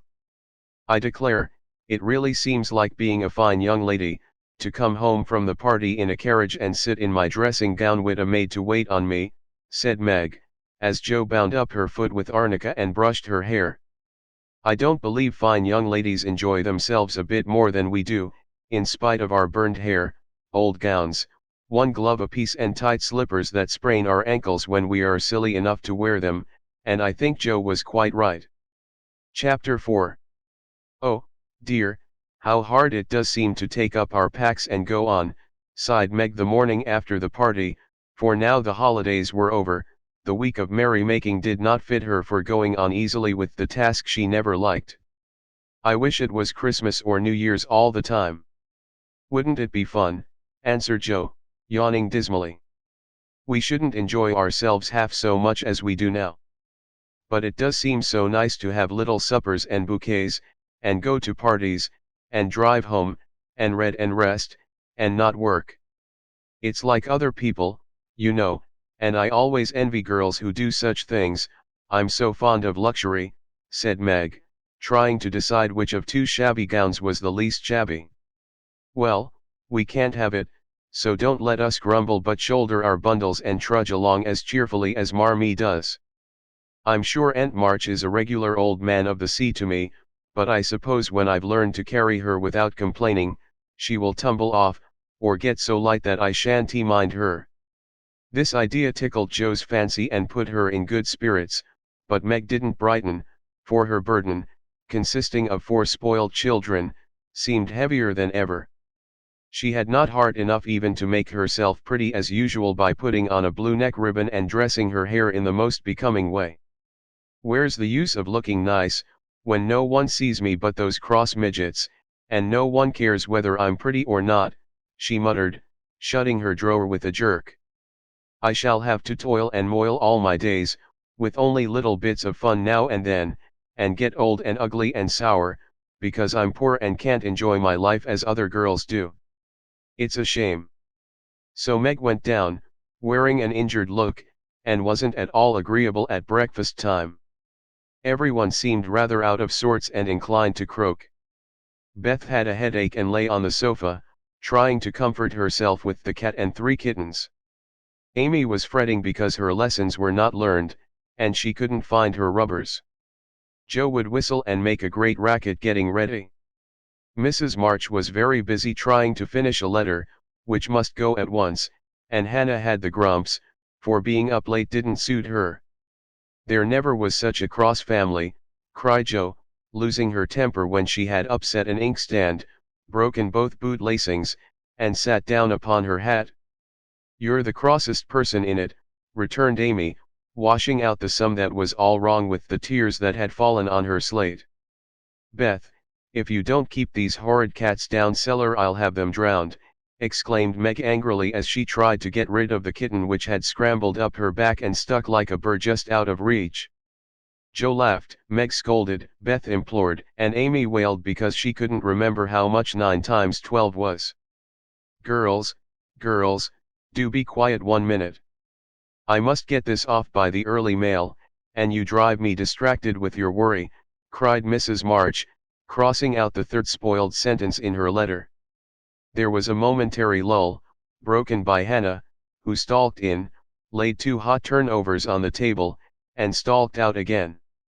These turnovers were an institution, and the girls called them muffs, for they had no others and found the hot pies very comforting to their hands on cold mornings. Hannah never forgot to make them, no matter how busy or grumpy she might be, for the walk was long and bleak. The poor things got no other lunch and were seldom home before 2. Cuddle your cats and get over your headache, Bethy. Goodbye, Marmee. We are a set of rascals this morning, but we'll come home regular angels. Now then, Meg. And Joe tramped away, feeling that the pilgrims were not setting out as they ought to do. They always looked back before turning the corner, for their mother was always at the window to nod and smile, and wave her hand to them. Somehow it seemed as if they couldn't have got through the day without that, for whatever their mood might be, the last glimpse of that motherly face was sure to affect them like sunshine. If Marmee shook her fist instead of kissing her hand to us, it would serve us right, for more ungrateful wretches than we are were never seen, cried Joe, taking a remorseful satisfaction in the snowy walk and bitter wind. Don't use such dreadful expressions, replied Meg from the depths of the veil in which she had shrouded herself like a nun sick of the world. I like good strong words that mean something, replied Joe, catching her hat as it took a leap off her head preparatory to flying away altogether. Call yourself any names you like, but I am neither a rascal nor a wretch and I don't choose to be called so. You're a blighted being, and decidedly cross today because you can't sit in the lap of luxury all the time. Poor dear, just wait till I make my fortune, and you shall revel in carriages and ice cream and high-heeled slippers and posies and red-headed boys to dance with. How ridiculous you are, Joe. But Meg laughed at the nonsense and felt better in spite of herself. Lucky for you I am, for if I put on crushed airs and tried to be dismal, as you do, we should be in a nice state. Thank goodness, I can always find something funny to keep me up. Don't croak any more, but come home jolly, there's a dear. Joe gave her sister an encouraging pat on the shoulder as they parted for the day, each going a different way, each hugging her little warm turnover, and each trying to be cheerful in spite of wintry weather, hard work, and the unsatisfied desires of pleasure-loving youth.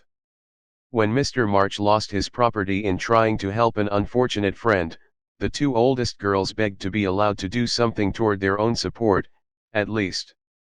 Believing that they could not begin too early to cultivate energy, industry, and independence, their parents consented, and both fell to work with the hearty goodwill which in spite of all obstacles is sure to succeed at last.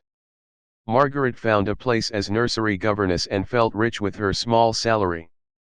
As she said, she was fond of luxury, and her chief trouble was poverty. She found it harder to bear than the others because she could remember a time when home was beautiful, life full of ease and pleasure, and want of any kind unknown.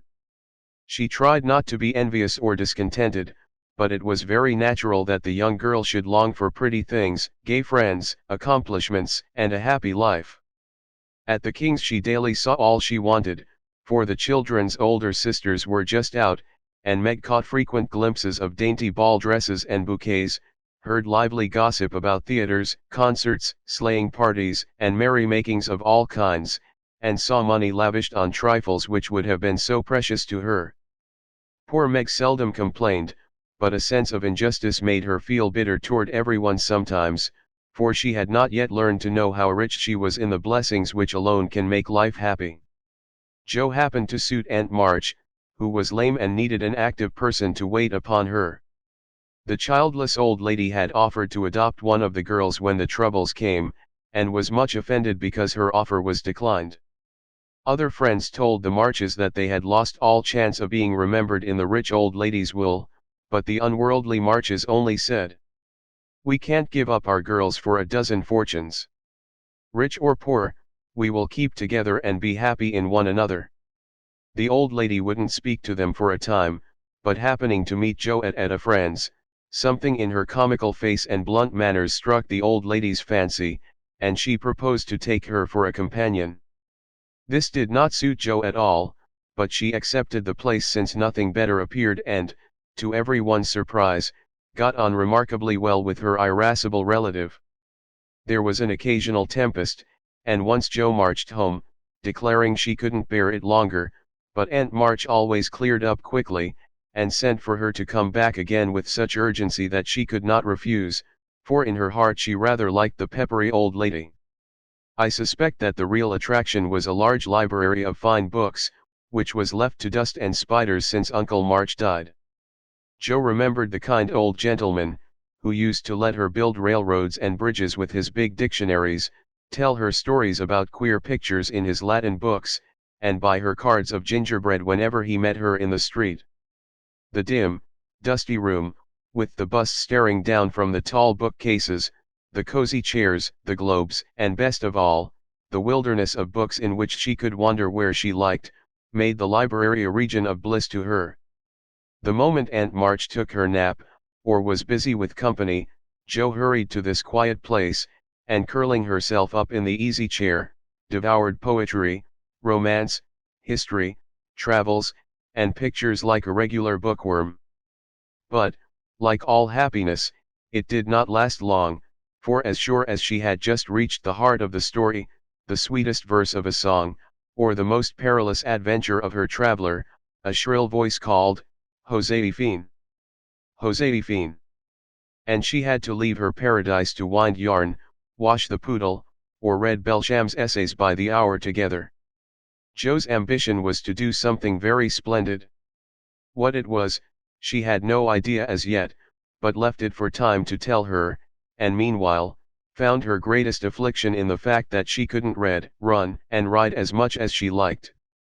A quick temper, sharp tongue, and restless spirit were always getting her into scrapes, and her life was a series of ups and downs, which were both comic and pathetic. But the training she received at Aunt March's was just what she needed, and the thought that she was doing something to support herself made her happy in spite of the perpetual Josephine. Beth was too bashful to go to school. It had been tried, but she suffered so much that it was given up, and she did her lessons at home with her father. Even when he went away, and her mother was called to devote her skill and energy to soldiers' aid societies, Beth went faithfully on by herself and did the best she could. She was a housewifely little creature, and helped Hannah keep home neat and comfortable for the workers, never thinking of any reward but to be loved. Long, quiet days she spent, not lonely nor idle, for her little world was peopled with imaginary friends, and she was by nature a busy bee. There were 6 dolls to be taken up and dressed every morning, for Beth was a child still and loved her pets as well as ever. Not one whole or handsome one among them, all were outcasts till Beth took them in, for when her sisters outgrew these idols, they passed to her because Amy would have nothing old or ugly. Beth cherished them all the more tenderly for that very reason, and set up a hospital for infirm dolls. No pins were ever stuck into their cotton vitals, No harsh words or blows were ever given them, no neglect ever saddened the heart or the most repulsive, but all were fed and clothed, nursed, and caressed with an affection which never failed. One forlorn fragment of Dolomite had belonged to Joe and, having led a tempestuous life, was left a wreck in the rag bag, from which dreary poorhouse it was rescued by Beth and taken to her refuge. Having no top to its head, she tied on a neat little cap, and as both arms and legs were gone, she hid these deficiencies by folding it in a blanket and devoting her best bed to this chronic invalid. If anyone had known the care lavished on that dolly, I think it would have touched their hearts, even while they laughed. She brought it bits of bouquets, she read to it, took it out to breathe fresh air, hidden under her coat, she sang it lullabies and never went to be without kissing its dirty face and whispering tenderly, "I hope you'll have a good night, my poor dear." Beth had her troubles as well as the others, and not being an angel but a very human little girl, she often wept a little weep as Joe said, because she couldn't take music lessons and have a fine piano. She loved music so dearly, tried so hard to learn, and practiced away so patiently at the jingling old instrument, that it did seem as if someone, not to hint Aunt March, ought to help her. Nobody did, however, and nobody saw Beth wipe the tears off the yellow keys, that wouldn't keep in tune, when she was all alone. She sang like a little lark about her work, never was too tired for Marmee and the girls, and day after day said hopefully to herself, "I know I'll get my music sometime, if I'm good."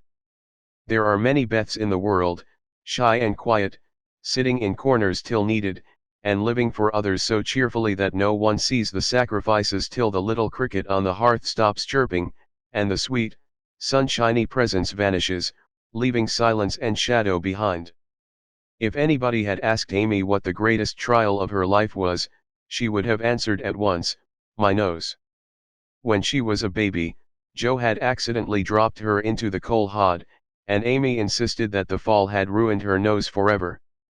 It was not big nor red, like poor Petria's, it was only rather flat, and all the pinching in the world could not give it an aristocratic point. No one minded it but herself, and it was doing its best to grow, but Amy felt deeply the want of a Grecian nose, and drew whole sheets of handsome ones to console herself. Little Raphael, as her sisters called her, had a decided talent for drawing, and was never so happy as when copying flowers, designing fairies, or illustrating stories with queer specimens of art. Her teachers complained that instead of doing her sums she covered her slate with animals, the blank pages of her atlas were used to copy maps on, and caricatures of the most ludicrous description came fluttering out of all her books at unlucky moments. She got through her lessons as well as she could, and managed to escape reprimands by being a model of deportment. She was a great favorite with her mates, being good-tempered and possessing the happy art of pleasing without effort. Her little airs and graces were much admired, so were her accomplishments, for besides her drawing, she could play 12 tunes, crochet, and read French without mispronouncing more than 2/3 of the words. She had a plaintive way of saying, "When Papa was rich we did so and so," which was very touching, and her long words were considered perfectly elegant by the girls. Amy was in a fair way to be spoiled, for everyone petted her, and her small vanities and selfishnesses were growing nicely. One thing, however, rather quenched the vanities. She had to wear her cousin's clothes. Now Florence's mamma hadn't a particle of taste, and Amy suffered deeply at having to wear a red instead of a blue bonnet, unbecoming gowns, and fussy aprons that did not fit. Everything was good, well made, and little worn, but Amy's artistic eyes were much afflicted, especially this winter, when her school dress was a dull purple with yellow dots and no trimming. "My only comfort," she said to Meg, with tears in her eyes, "is that mother doesn't take tucks in my dresses whenever I'm naughty, as Maria Parks's mother does. My dear, it's really dreadful, for sometimes she is so bad her frock is up to her knees, and she can't come to school. When I think of this degradation, I feel that I can bear even my flat nose and purple gown with yellow skyrockets on it." Meg was Amy's confidant and monitor, and by some strange attraction of opposites Jo was gentle Beth's. To Jo alone did the shy child tell her thoughts, and over her big harum-scarum sister Beth unconsciously exercised more influence than anyone in the family. The two older girls were a great deal to one another, but each took one of the younger sisters into her keeping and watched over her in her own way, playing mother they called it, and put their sisters in the places of discarded dolls with the maternal instinct of lit women. "Has anybody got anything to tell? It's been such a dismal day, I'm really dying for some amusement," said Meg, as they sat sewing together that evening. "I had a queer time with Aunt today, and, as I got the best of it, I'll tell you about it," began Jo, who dearly loved to tell stories. "I was reading that everlasting Belsham, and droning away as I always do, for Aunt soon drops off, and then I take out some nice book, and read like fury till she wakes up. I actually made myself sleepy, and before she began to nod, I gave such a gape that she asked me what I meant by opening my mouth wide enough to take the whole book in at once. 'I wish I could, and be done with it,' said I, trying not to be saucy. Then she gave me a long lecture on my sins, and told me to sit and think them over while she just lost herself for a moment. She never finds herself very soon, so the minute her cap began to bob like a top-heavy dahlia, I whipped the Vicar of Wakefield out of my pocket, and read away, with one eye on him and one on Aunt. I'd just got to where they all tumbled into the water when I forgot and laughed out loud. Aunt woke up and, being more good-natured after her nap, told me to read a bit and show what frivolous work I preferred to the worthy and instructive Belsham. I did my very best, and she liked it, though she only said, 'I don't understand what it's all about. Go back and begin it, child.' Back I went, and made the primroses as interesting as ever I could. Once I was wicked enough to stop in a thrilling place, and say meekly, 'I'm afraid it tires you, ma'am. Shan't I stop now?' She caught up her knitting, which had dropped out of her hands, gave me a sharp look through her specs, and said, in her short way, 'Finish the chapter, and don't be impertinent, miss.'" "Did she own she liked it?" asked Meg. "Oh, bless you, no. But she let old Belsham rest, and when I ran back after my gloves this afternoon, there she was, so hard at the vicar that she didn't hear me laugh as I danced a jig in the hall because of the good time coming. What a pleasant life she might have if only she chose. I don't envy her much, in spite of her money, for after all rich people have about as many worries as poor ones, I think," added Jo. "That reminds me," said Meg, "that I've got something to tell. It isn't funny, like Jo's story, but I thought about it a good deal as I came home. At the King's today I found everybody in a flurry, and one of the children said that her oldest brother had done something dreadful, and Papa had sent him away. I heard Mrs. King crying and Mr. King talking very loud, and Grace and Ellen turned away their faces when they passed me, so I shouldn't see how red and swollen their eyes were. I didn't ask any questions, of course, but I felt so sorry for them and was rather glad I hadn't any wild brothers to do wicked things and disgrace the family. I think being disgraced in school is a great deal trying than anything bad boys can do," said Amy, shaking her head, as if her experience of life had been a deep one. "Susie Perkins came to school today with a lovely red carnelian ring. I wanted it dreadfully, and wished I was her with all my might. Well, she drew a picture of Mr. Davis, with a monstrous nose and a hump, and the words, 'Young ladies, my eye is upon you,' coming out of his mouth in a balloon thing. We were laughing over it when all of a sudden his eye was on us, and he ordered Susie to bring up her slate. She was paralyzed with fright, but she went, and oh, what do you think he did? He took her by the ear. Just fancy how horrid, and led her to the recitation platform, and made her stand there half an hour, holding the slate so everyone could see." "Didn't the girls laugh at the picture?" asked Jo, who relished the scrape. "Laugh? Not one. They sat still as mice, and Susie cried quarts, I know she did. I didn't envy her then, for I felt that millions of carnelian rings wouldn't have made me happy after that. I never should have got over such a agonizing mortification.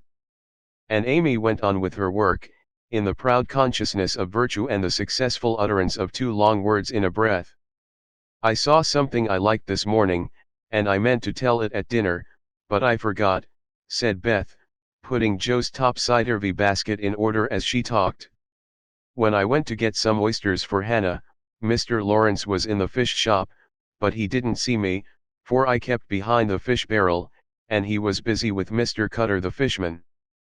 A poor woman came in with a pail and mop, and asked Mr. Cutter if he would let her do some scrubbing for a bit of fish, because she hadn't any dinner for her children, and had been disappointed of a day's work.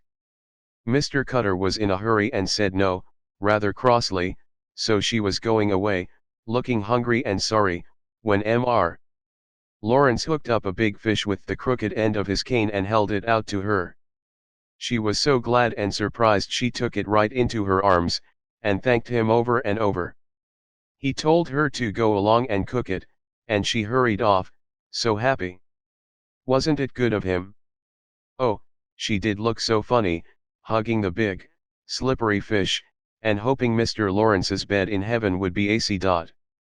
When they had laughed at Beth's story, they asked their mother for one, and after a moment's thought, she said soberly, as I sat cutting out blue flannel jackets today at the rooms, I felt very anxious about father, and thought how lonely and helpless we should be, if anything happened to him. It was not a wise thing to do, but I kept on worrying till an old man came in with an order for some clothes. He sat down near me, and I began to talk to him, for he looked poor and tired and anxious. Have you sons in the army? I asked, for the note he brought was not to me. Yes, ma'am. I had 4, but 2 were killed, one is a prisoner, and I'm going to the other, who is very sick in a Washington hospital, he answered quietly. You have done a great deal for your country, sir, I said, feeling respect now, instead of pity. Not a mite more than I ought, ma'am. I'd go myself, if I was any use. As I ain't, I give my boys, and give 'em free. He spoke so cheerfully, looked so sincere, and seemed so glad to give his all, that I was ashamed of myself. I'd given 1 man and thought it too much, while he gave 4 without grudging them. I had all my girls to comfort me at home, and his last son was waiting, miles away, to say goodbye to him, perhaps. I felt so rich, so happy thinking of my blessings, that I made him a nice bundle, gave him some money, and thanked him heartily for the lesson he had taught me. Tell another story, mother, one with a moral to it, like this. I like to think about them afterward, if they are real and not too preachy, said Joe, after a minute's silence. Mrs. March smiled and began at once, for she had told stories to this little audience for many years, and knew how to please them.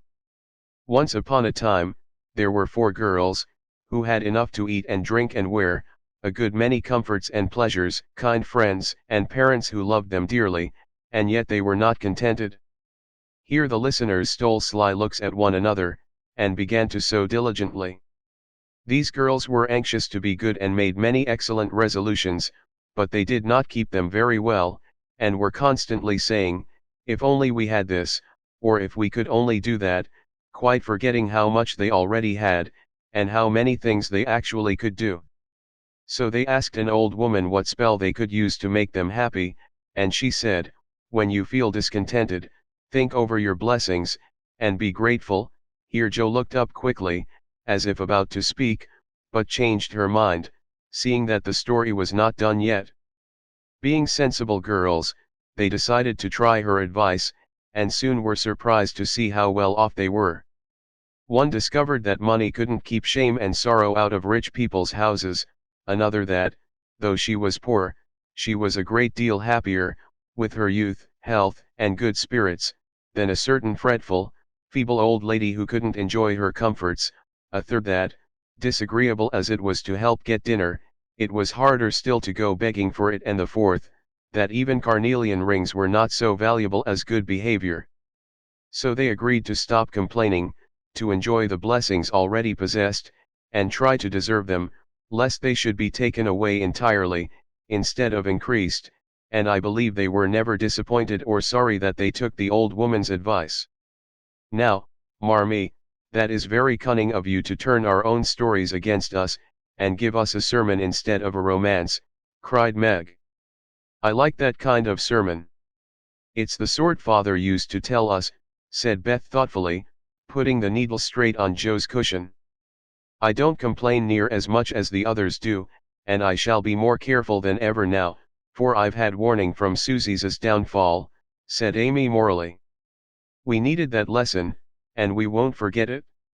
If we do so, you just say to us, as old Chloe did in Uncle Tom, tink o be your marcies, chillin'. Tink o be your marcies, added Joe, who could not, for the life of her, help getting a morsel of fun out of the little sermon, though she took it to heart as much as any of them. Chapter 5. What in the world are you going to do now, Joe asked Meg one snowy afternoon, as her sister came tramping through the hall, in rubber boots, old sack and hood, with a broom in one hand and a shovel in the other. Going out for exercise, answered Joe with a mischievous twinkle in her eyes. I should think 2 long walks this morning would have been enough. It's cold and dull out, and I advise you to stay warm and dry by the fire, as I do, said Meg with a shiver. Never take advice? Can't keep still all day, and not being a pussycat, I don't like to doze by the fire. I like adventures, and I'm going to find some. Meg went back to toast her feet and read Ivanhoe, and Joe began to dig paths with great energy. The snow was light, and with her broom she soon swept a path all round the garden, for Beth to walk in when the sun came out and the invalid dolls needed air. Now, the garden separated the Marches' house from that of Mr. Lawrence.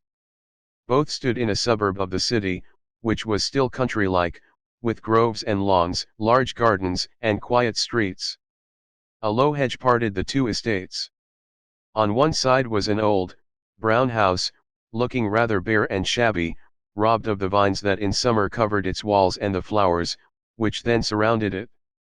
On the other side was a stately stone mansion, plainly betokening every sort of comfort and luxury, from the big coach house and well-kept grounds to the conservatory and the glimpses of lovely things one caught between the rich curtains. Yet it seemed a lonely, lifeless sort of house, for no children frolicked on the lawn, no motherly face ever smiled at the windows, and few people went in and out, except the old gentleman and his grandson. To Joe's lively fancy, this fine house seemed a kind of enchanted palace, full of splendors and delights which no one enjoyed. She had long wanted to behold these hidden glories, and to know the Lawrence boy, who looked as if he would like to be known, if he only knew how to begin. Since the party, she had been more eager than ever, and had planned many ways of making friends with him, but he had not been seen lately, and Joe began to think he had gone away, when she one day spied a brown face at an upper window, looking wistfully down into their garden, where Beth and Amy were snowballing one another. That boy is suffering for society and fun, she said to herself. His grandpa does not know what's good for him, and keeps him shut up all alone. He needs a party of jolly boys to play with, or somebody young and lively. I've a great mind to go over and tell the old gentleman so. The idea amused Joe, who liked to do daring things and was always scandalizing Meg by her queer performances. The plan of going over was not forgotten. And when the snowy afternoon came, Joe resolved to try what could be done. She saw Mr. Lawrence drive off, and then sallied out to dig her way down to the hedge, where she paused and took a survey. All quiet, curtains down at the lower windows, servants out of sight, and nothing human visible but a curly black head leaning on a thin hand at the upper window. There he is, thought Joe, poor boy. All alone and sick this dismal day. It's a shame. I'll toss up a snowball and make him look out, and then say a kind word to him. Up went a handful of soft snow, and the head turned at once, showing a face which lost its listless look in a minute, as the big eyes brightened and the mouth began to smile. Joe nodded and laughed, and flourished her broom as she called out. "How do you do? Are you sick?" Laurie opened the window, and croaked out as hoarsely as a raven. "Better, thank you. I've had a bad cold, and been shut up a week." "I'm sorry. What do you amuse yourself with?" "Nothing. It's dull as tombs up here." "Don't you read?" "Not much. They won't let me." "Can't somebody read to you?" "Grandpa does sometimes, but my books don't interest him, and I hate to ask Brooke all the time." "Have someone come and see you then." "There isn't anyone I'd like to see. Boys make such a row, and my head is weak." "Isn't there some nice girl who'd read and amuse you?" "Girls are quiet and like to play nurse." "Don't know any." "You know us," began Joe, then laughed and stopped. "So I do." "Will you come, please?" cried Laurie. "I'm not quiet and nice, but I'll come, if mother will let me." "I'll go ask her." "Shut the window, like a good boy, and wait till I come." With that, Joe shouldered her broom and marched into the house, wondering what they would all say to her. Laurie was in a flutter of excitement at the idea of having company, and flew about to get ready, for as Mrs. March said, he was a little gentleman and did honor to the coming guest by brushing his curly pate, putting on a fresh color, and trying tidy up the room, which in spite of half a dozen servants, was anything but neat. Presently there came a loud ring, then a decided voice, asking for Mr. Laurie, and a surprised-looking servant came running up to announce a young lady. "All right, show her up, it's Miss Joe," said Laurie, going to the door of his little parlor to meet Joe, who appeared, looking rosy and quite at her ease, with a covered dish in one hand and Beth's 3 kittens in the other. "Here I am, bag and baggage," she said briskly. "Mother sent her love, and was glad if I could do anything for you. Meg wanted me to bring some of her blancmange, she makes it very nicely, and Beth thought her cats would be comforting. I knew you'd laugh at them, but I couldn't refuse, she was so anxious to do something." It so happened that Beth's funny loan was just the thing, for in laughing over the kits, Laurie forgot his bashfulness, and grew sociable at once. "That looks too pretty to eat," he said, smiling with pleasure, as Joe uncovered the dish, and showed the blancmange, surrounded by a garland of green leaves, and the scarlet flowers of Amy's pet geranium. "It isn't anything, only they all felt kindly and wanted to show it. Tell the girl to put it away for your tea. It's so simple you can eat it, and being soft, it will slip down without hurting your sore throat. What a cozy room this is. It might be it was kept nice, but the maids are lazy, and I don't know how to make them mind. It worries me though. I'll write it up in 2 minutes, for it only needs to have the hearth brushed, so and the things made straight on the mantelpiece, so and the books put here, and the bottles there, and your sofa turned from the light, and the pillows plumped up a bit. Now then, you're fixed." And so he was, for, as she laughed and talked, Joe had whisked things into place and given quite a different air to the room. Laurie watched her in respectful silence, and when she beckoned him to his sofa, he sat down with a sigh of satisfaction, saying gratefully, "How kind you are. Yes, that's what it wanted. Now please take the big chair and let me do something to amuse my company." "No, I came to amuse you." "Shall I read aloud?" and Joe looked affectionately toward some inviting books nearby. "Thank you. I've read all those, and if you don't mind, I'd rather talk," answered Laurie. "Not a bit. I'll talk all day if you'll only set me going. Beth says I never know when to stop." "Is Beth the rosy one, who stays at home good deal and sometimes goes out with a little basket?" asked Laurie with interest. "Yes, that's Beth. She's my girl, and a regular good one she is, too. The pretty one is Meg, and the curly-haired one is Amy, I believe."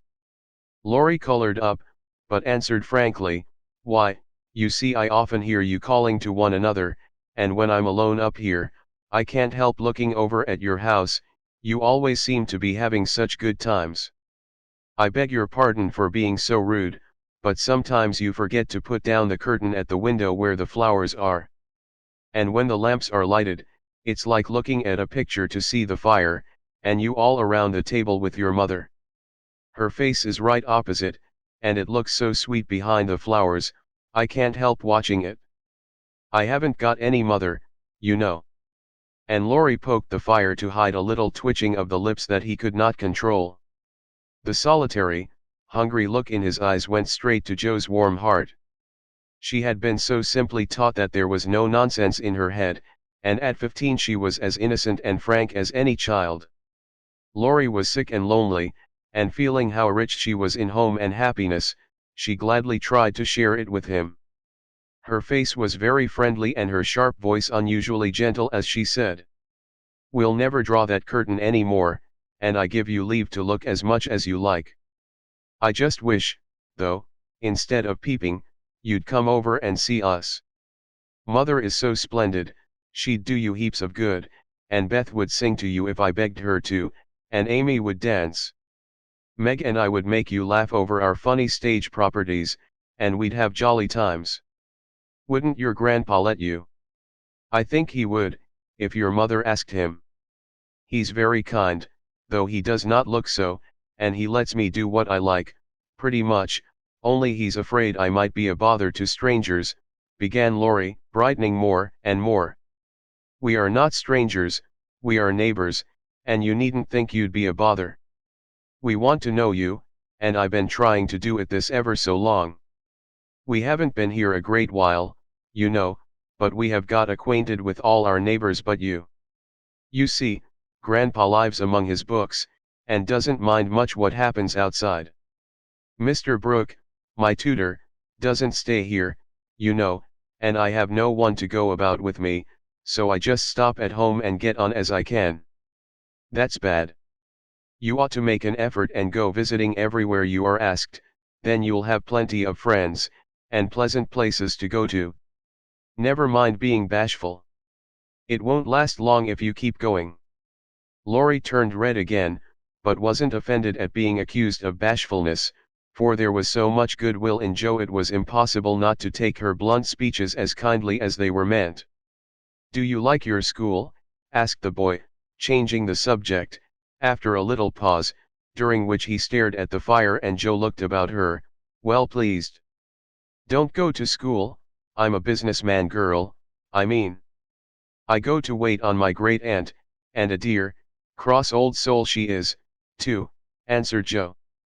Laurie opened his mouth to ask another question, but remembering just in time that it wasn't manners to make too many inquiries into people's affairs, he shut it again, and looked uncomfortable. Joe liked his good breeding, and didn't mind having a laugh at Aunt March, so she gave him a lively description of the fidgety old lady, her fat poodle, the parrot that talked Spanish, and the library where she reveled. Laurie enjoyed that immensely, and when she told about the prim old gentleman who came once to woo Aunt March, and in the middle of a fine speech, how Pole had tweaked his wig off to his great dismay, the boy lay back and laughed till the tears ran down his cheeks, and a maid popped her head in to see what was the matter. "Oh, that does me no end of good. Tell on, please," he said, taking his face out of the sofa cushion, red and shining with merriment. Much elated with her success, Joe did tell on, all about their plays and plans, their hopes and fears for father, and the most interesting events of the little world in which the sisters lived. Then they got to talking about books, and to Joe's delight, she found that Laurie loved them as well as she did, and had read even more than herself. "If you like them so much, come down and see ours. Grandfather is out, so you needn't be afraid," said Laurie, getting up. "I'm not afraid of anything," returned Joe, with a toss of the head.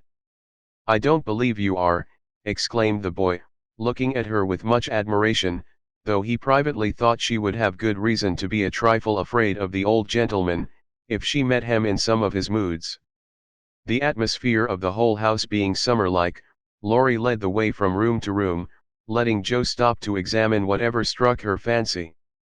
And so, At last they came to the library, where she clapped her hands and pranced, as she always did when especially delighted. It was lined with books, and there were pictures and statues, and distracting little cabinets full of coins and curiosities, and sleepy hollow chairs, and queer tables, and bronzes, and best of all, a great open fireplace with quaint tiles all round it. "What richness," sighed Joe, sinking into the depth of a velour chair and gazing about her with an air of intense satisfaction. "Theodore Lawrence, you ought to be the happiest boy in the world," she added impressively. "A fellow can't live on books," said Laurie, shaking his head as he perched on a table opposite. Before he could more, a bell rang, and Joe flew up, exclaiming with alarm, "Mercy me! It's your grandpa." "Well, what if it is? You are not afraid of anything, you know," returned the boy, looking wicked. "I think I am a little bit afraid of him, but I don't know why I should be. Marmee said I might come, and I don't think you're any the worse for it," said Joe, composing herself, though she kept her eyes on the door. "I'm a great deal better for it, and ever so much obliged. I'm only afraid you are very tired of talking to me." "It was so pleasant, I couldn't bear to stop," said Laurie gratefully. "The doctor to see you, sir," and the maid beckoned as she spoke. "Would you mind if I left you for a minute?" "I suppose I must see him," said Laurie. "Don't mind me. I'm happy as a cricket here," answered Joe. Laurie went away, and his guest amused herself in her own way. She was standing before a fine portrait of the old gentleman when the door opened again, and without turning, she said decidedly, "I'm sure now that I shouldn't be afraid of him, for he's got kind eyes, though his mouth is grim, and he looks as if he had a tremendous will of his own. He isn't as handsome as my grandfather, but I like him." "Thank you, ma'am," said a gruff voice behind her, and there, to her great dismay, stood old Mr. Lawrence. Poor Joe blushed till she couldn't blush any redder, and her heart began to beat uncomfortably fast as she thought what she had said. For a minute a wild desire to run away possessed her, but that was cowardly, and the girls would laugh at her, so she resolved to stay and get out of the scrape as she could. A second look showed her that the living eyes, under the bushy eyebrows, were kinder even than the painted ones, and there was a sly twinkle in them, which lessened her fear a good deal. The gruff voice was gruffer than ever, as the old gentleman said abruptly, after the dreadful pause, "So you're not afraid of me, hey?" "Not much, sir." "And you don't think me as handsome as your grandfather?" "Not quite, sir." "And I've got a tremendous will, have I?" "I only said I thought so." "But you like me in spite of it?" "Yes, I do, sir." That answer pleased the old gentleman. He gave a short laugh, shook hands with her, and, putting his finger under her chin, turned up her face, examined it gravely, and let it go, saying with a nod, "You've got your grandfather's spirit, if you haven't his face. He was a fine man, my dear, but what is better, he was a brave and an honest one, and I was proud to be his friend." "Thank you, sir," and Joe was quite comfortable after that, for it suited her exactly. "What have you been doing to this boy of mine, hey?" was the next question, sharply put. "Only trying to be neighborly, sir." And Joe to how her visit came about. "You think he needs cheering up a bit, do you?" "Yes, sir, he seems a little lonely, and young folks would do him good perhaps. We are only girls, but we should be glad to help if we could, for we don't forget the splendid Christmas present you sent us," said Joe eagerly. "Tut, tut, tut. That was the boy's affair. How is the poor woman?" "Doing nicely, sir." And off went Joe, talking very fast, as she told all about the Hummels, in whom her mother had interested richer friends than they were. Just her father's way of doing good. "I shall come and see your mother some fine day. Tell her so. There's the tea bell, we have it early on the boy's account. Come down and go on being neighborly. If you'd like to have me, sir. Shouldn't ask you, if I didn't. And Mr. Lawrence offered her his arm with old-fashioned courtesy. What would Meg say to this, thought Jo, as she was marched away, while her eyes danced with fun as she imagined herself telling the story at home. Hey! Why, what the dickens has come to the fellow, said the old gentleman, as Laurie came running downstairs and brought up with a start of surprise at the astounding sight of Jo arm in arm with his redoubtable grandfather. I didn't know you'd come, sir, he began, as Jo gave him a triumphant little glance. That's evident, by the way you racket downstairs. Come to your tea, sir, and behave like a gentleman. And having pulled the boy's hair by way of a caress, Mr. Lawrence walked on, while Laurie went through a series of comic evolutions behind their backs, which nearly produced an explosion of laughter from Jo. The old gentleman did not say much as he drank his 4 cups of tea, but he watched the young people, who soon chatted away like old friends, and the change in his grandson did not escape him. There was color, light, and life in the boy's face now, vivacity in his manner, and genuine merriment in his laugh. She's right, the lad is lonely. I'll see what these little girls can do for him, thought Mr. Lawrence, as he looked and listened. He liked Jo, for her odd, blunt ways suited him, and she seemed to understand the boy almost as well as if she had been one herself. If the Lawrences had been what Jo called prim and poky, she would not have got on at all, for such people always made her shy and awkward. But finding them free and easy, she was so herself, and made a good impression. When they rose she proposed to go, but Laurie said he had something more to show her, and took her away to the conservatory, which had been lighted for her benefit. It seemed quite fairy-like to Jo, as she went up and down the walks, enjoying the blooming walls on either side, the soft light, the damp sweet air, and the wonderful vines and trees that hung about her, while her new friend cut the finest flowers till his hands were full. Then he tied them up, saying, with the happy look Jo liked to see, "Please give these to your mother, and tell her I like the medicine she sent me very much." They found Mr. Lawrence standing before the fire in the great drawing room, but Jo's attention was entirely absorbed by a grand piano, which stood open. "Do you play?" she asked, turning to Laurie with a respectful expression. "Sometimes," he answered modestly. "Please do now. I want to hear it, so I can tell Beth." "Won't you first?" "Don't know how. Too stupid to learn, but I love music dearly." So Laurie played and Jo listened, with her nose luxuriously buried in heliotrope and tea roses. Her respect and regard for the Lawrence boy increased very much, for he played remarkably well and didn't put on any airs. She wished Beth could hear him, but she did not say so, only praised him till he was quite abashed, and his grandfather came to his rescue. "That will do, young lady, too many sugar plums are not good for him. His music isn't bad, but I hope he will do as well in more important things." "Going? Well, I'm much obliged to you, and I hope you'll come again. My respects to your mother. Good night, Dr. Jo." He shook hands kindly, but looked as if something did not please him. When they got into the hall, Jo asked Laurie if she had said something amiss. He shook his head. "No, it was me. He doesn't like to hear me play." "Why not?" "I'll tell you some day. John is going home with you, as I can't." "No need of that. I am not a young lady, and it's only a step. Take care of yourself, won't you?" "Yes, but you will come again, I hope. If you promise to come and see us after you are well." "I will. Good night, Laurie." "Good night, Jo, good night."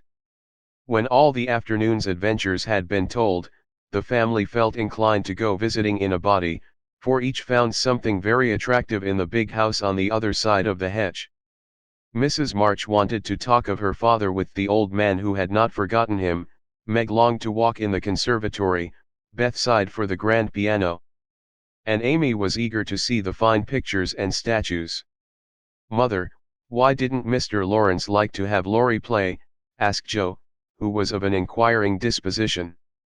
I am not sure, but I think it was because his son, Laurie's father, married an Italian lady, a musician, which displeased the old man, who is very proud.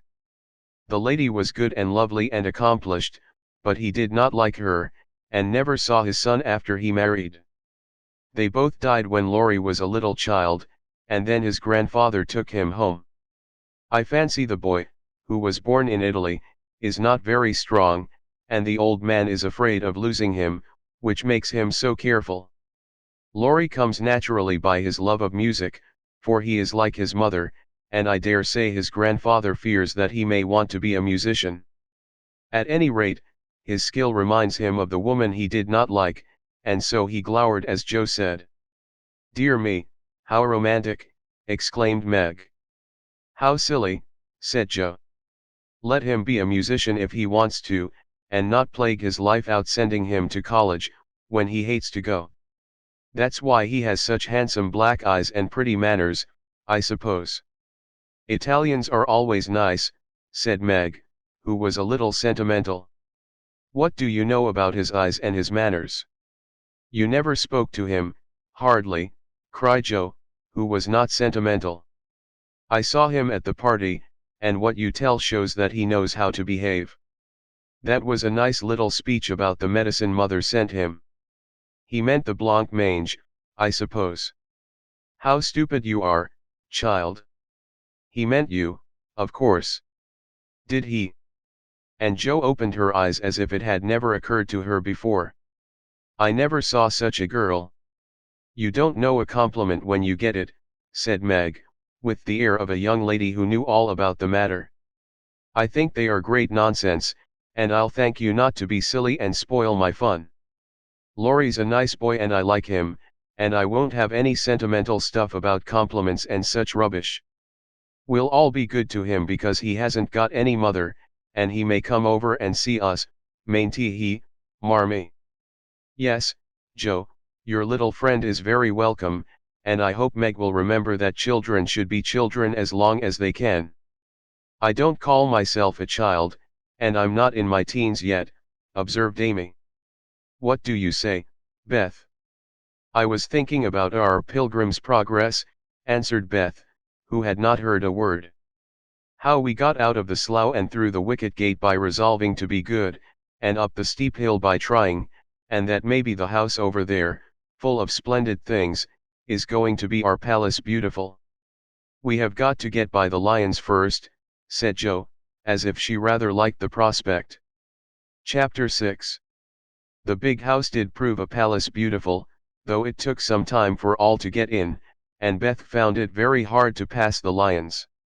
Old Mr. Lawrence was the biggest one, but after he had called, said something funny or kind to each one of the girls, and talked over old times with their mother, nobody felt much afraid of him, except timid Beth.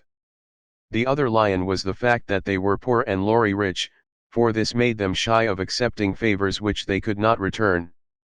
But, after a while, they found that he considered them the benefactors, and could not do enough to show how grateful he was for Mrs. March's motherly welcome, their cheerful society, and the comfort he took in that humble home of theirs.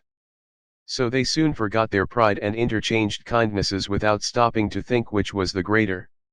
All sorts of pleasant things happened about that time, for the new friendship flourished like grass in spring.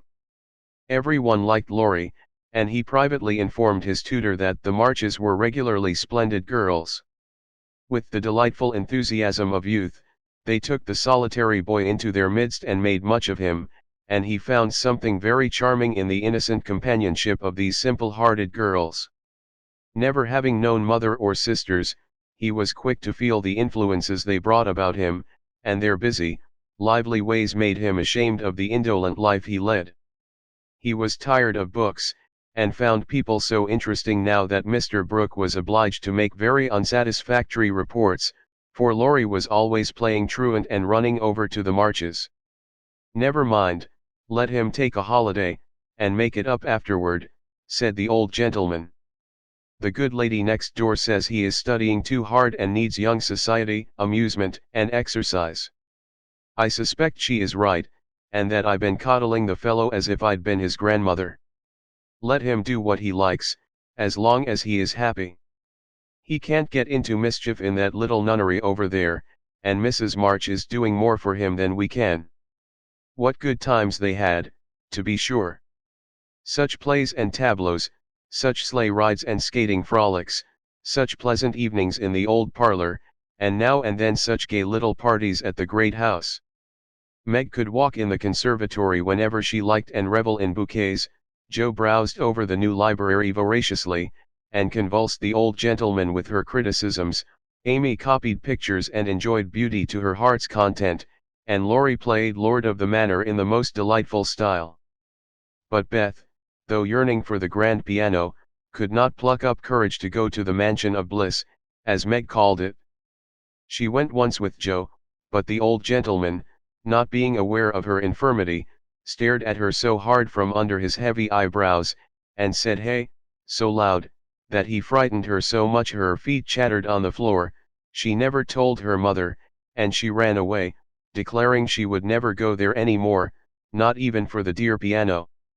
No persuasions or enticements could overcome her fear, till, the fact coming to Mr. Lawrence's ear in some mysterious way, he set about mending matters. During one of the brief calls he made, he artfully led the conversation to music, and talked away about great singers whom he had seen, fine organs he had heard, and told such charming anecdotes that Beth found it impossible to stay in her distant corner, but crept nearer and nearer, as if fascinated.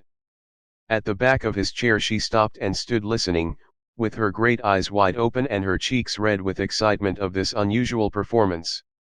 Taking no more notice of her than if she had been a fly, Mr. Lawrence talked on about Laurie's lessons and teachers.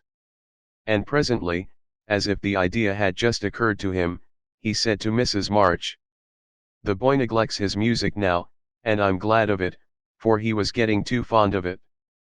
But the piano suffers for want of use. Wouldn't some of your girls like to run over, and practice on it now and then, just to keep it in tune, you know, ma'am?" Beth took a step forward, and pressed her hands tightly together to keep from clapping them, for this was an irresistible temptation, and the thought of practicing on that splendid instrument quite took her breath away. Before Mrs. March could reply, Mr. Lawrence went on with an odd little nod and smile.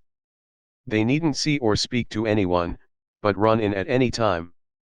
For I'm shut up in my study at the other end of the house. Laurie is out a great deal, and the servants are never near the drawing room after 9 o'clock. Here he rose, as if going, and Beth made up her mind to speak, for that last arrangement left nothing to be desired. "Please, tell the young ladies what I say, and if they don't care to come, why, never mind."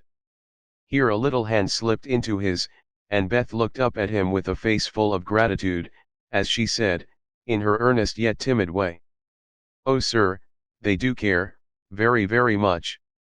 "Are you the musical girl?" he asked, without any startling hey, as he looked down at her very kindly. "I'm Beth. I love it dearly, and I'll come, if you are quite sure nobody will hear me, and be disturbed," she added, fearing to be rude, and trembling at her own boldness as she spoke. "Not a soul, my dear. The house is empty half the day, so come and drum away as much as you like, and I shall be obliged to you." "How kind you are, sir."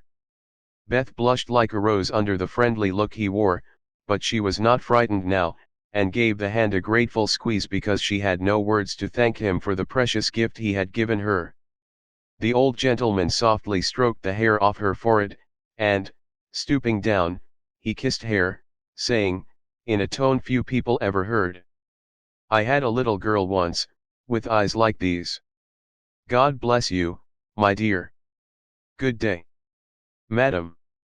And away he went, in a great hurry. Beth had a rapture with her mother, and then rushed up to impart the glorious news to her family of invalids, as the girls were not home. How blithely she sang that evening, and how they all laughed at her because she woke Amy in the night by playing the piano on her face in her sleep. Next day, having seen both the old and young gentlemen out of the house, Beth, After 2 or 3 retreats, fairly got in at the side door, and made her way as noiselessly as any mouse to the drawing room where her idol stood. Quite by accident, of course, some pretty, easy music lay on the piano, and with trembling fingers and frequent stops to listen and look about, Beth at last touched the great instrument, and straightway forgot her fear, herself, and everything else but the unspeakable delight which the music gave her, for it was like the voice of a beloved friend. She stayed till Hannah came to take her home to dinner, but she had no appetite, and could only sit and smile upon everyone in a general state of beatitude. After that, the little brown hood slipped through the hedge nearly every day, and the great drawing room was haunted by a tuneful spirit that came and went unseen. She never knew that Mr. Lawrence opened his study door to hear the old-fashioned airs he liked. She never saw Laurie mount guard in the hall to warn the servants away. She never suspected that the exercise books and new songs which she found in the rack were put there for her especial benefit, and when he talked to her about music at home, she only thought how kind he was to tell things that helped her so much. So she enjoyed herself heartily, and found, what isn't always the case, that her granted wish was all she had hoped. Perhaps it was because she was so grateful for this blessing that a greater was given her. At any rate she deserved both. "Mother, I'm going to work Mr. Lawrence a pair of slippers. He is so kind to me, I must thank him, and I don't know any other way." "Can I do it?" asked Beth, a few weeks after that eventful call of his. "Yes, dear. It will please him very much, and be a nice way of thanking him. The girls will help you about them, and I will pay for the making up," replied Mrs. March, who took peculiar pleasure in granting Beth's requests because she so seldom asked anything for herself.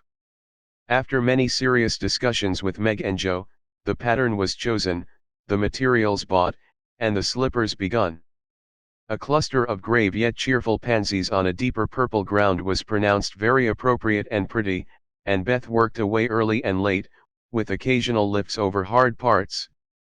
She was a nimble little needlewoman, and they were finished before anyone got tired of them.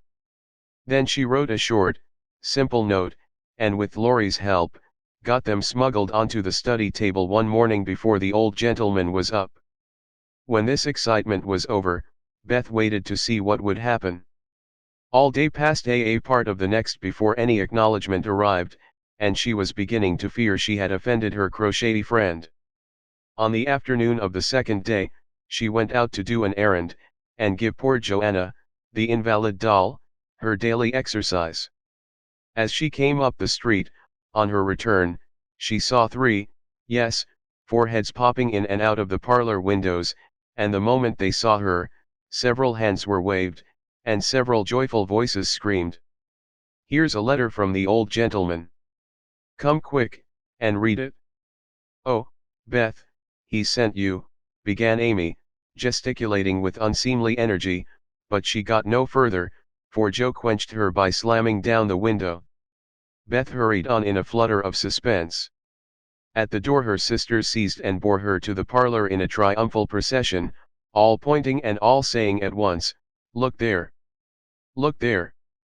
Beth did look, and turned pale with delight and surprise, for there stood a little cabinet piano, with a letter lying on the glossy lid, directed like a signboard to Miss Elizabeth March. "For me," gasped Beth, holding on to Joe and feeling as if she should tumble down, it was such an overwhelming thing altogether. "Yes, all for you, my precious. Isn't it splendid of him? Don't you think he's the dearest old man in the world? Here's the key in the letter. We didn't open it, but we are dying to know what he says," cried Joe, hugging her sister and offering the note. "You read it?" "I can't, I feel so queer." "Oh, it is too lovely," and Beth hid her face in Joe's apron, quite upset by her present. Joe opened the paper and began to laugh, for the first words she saw were, "Miss March, dear madam, how nice it sounds. I wish someone would write to me so," said Amy, who thought the old-fashioned address very elegant. "I have had many pairs of slippers in my life, but I never had any that suited me so well as yours," continues Joe.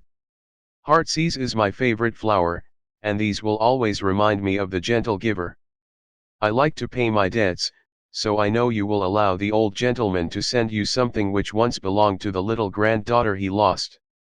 With hearty thanks and best wishes, I remain your grateful friend and humble servant, James Lawrence. There, Beth, that's an honor to be proud of, I'm sure. Laurie told me how fond Mr. Lawrence used to be of the child who died, and how he kept all her little things carefully.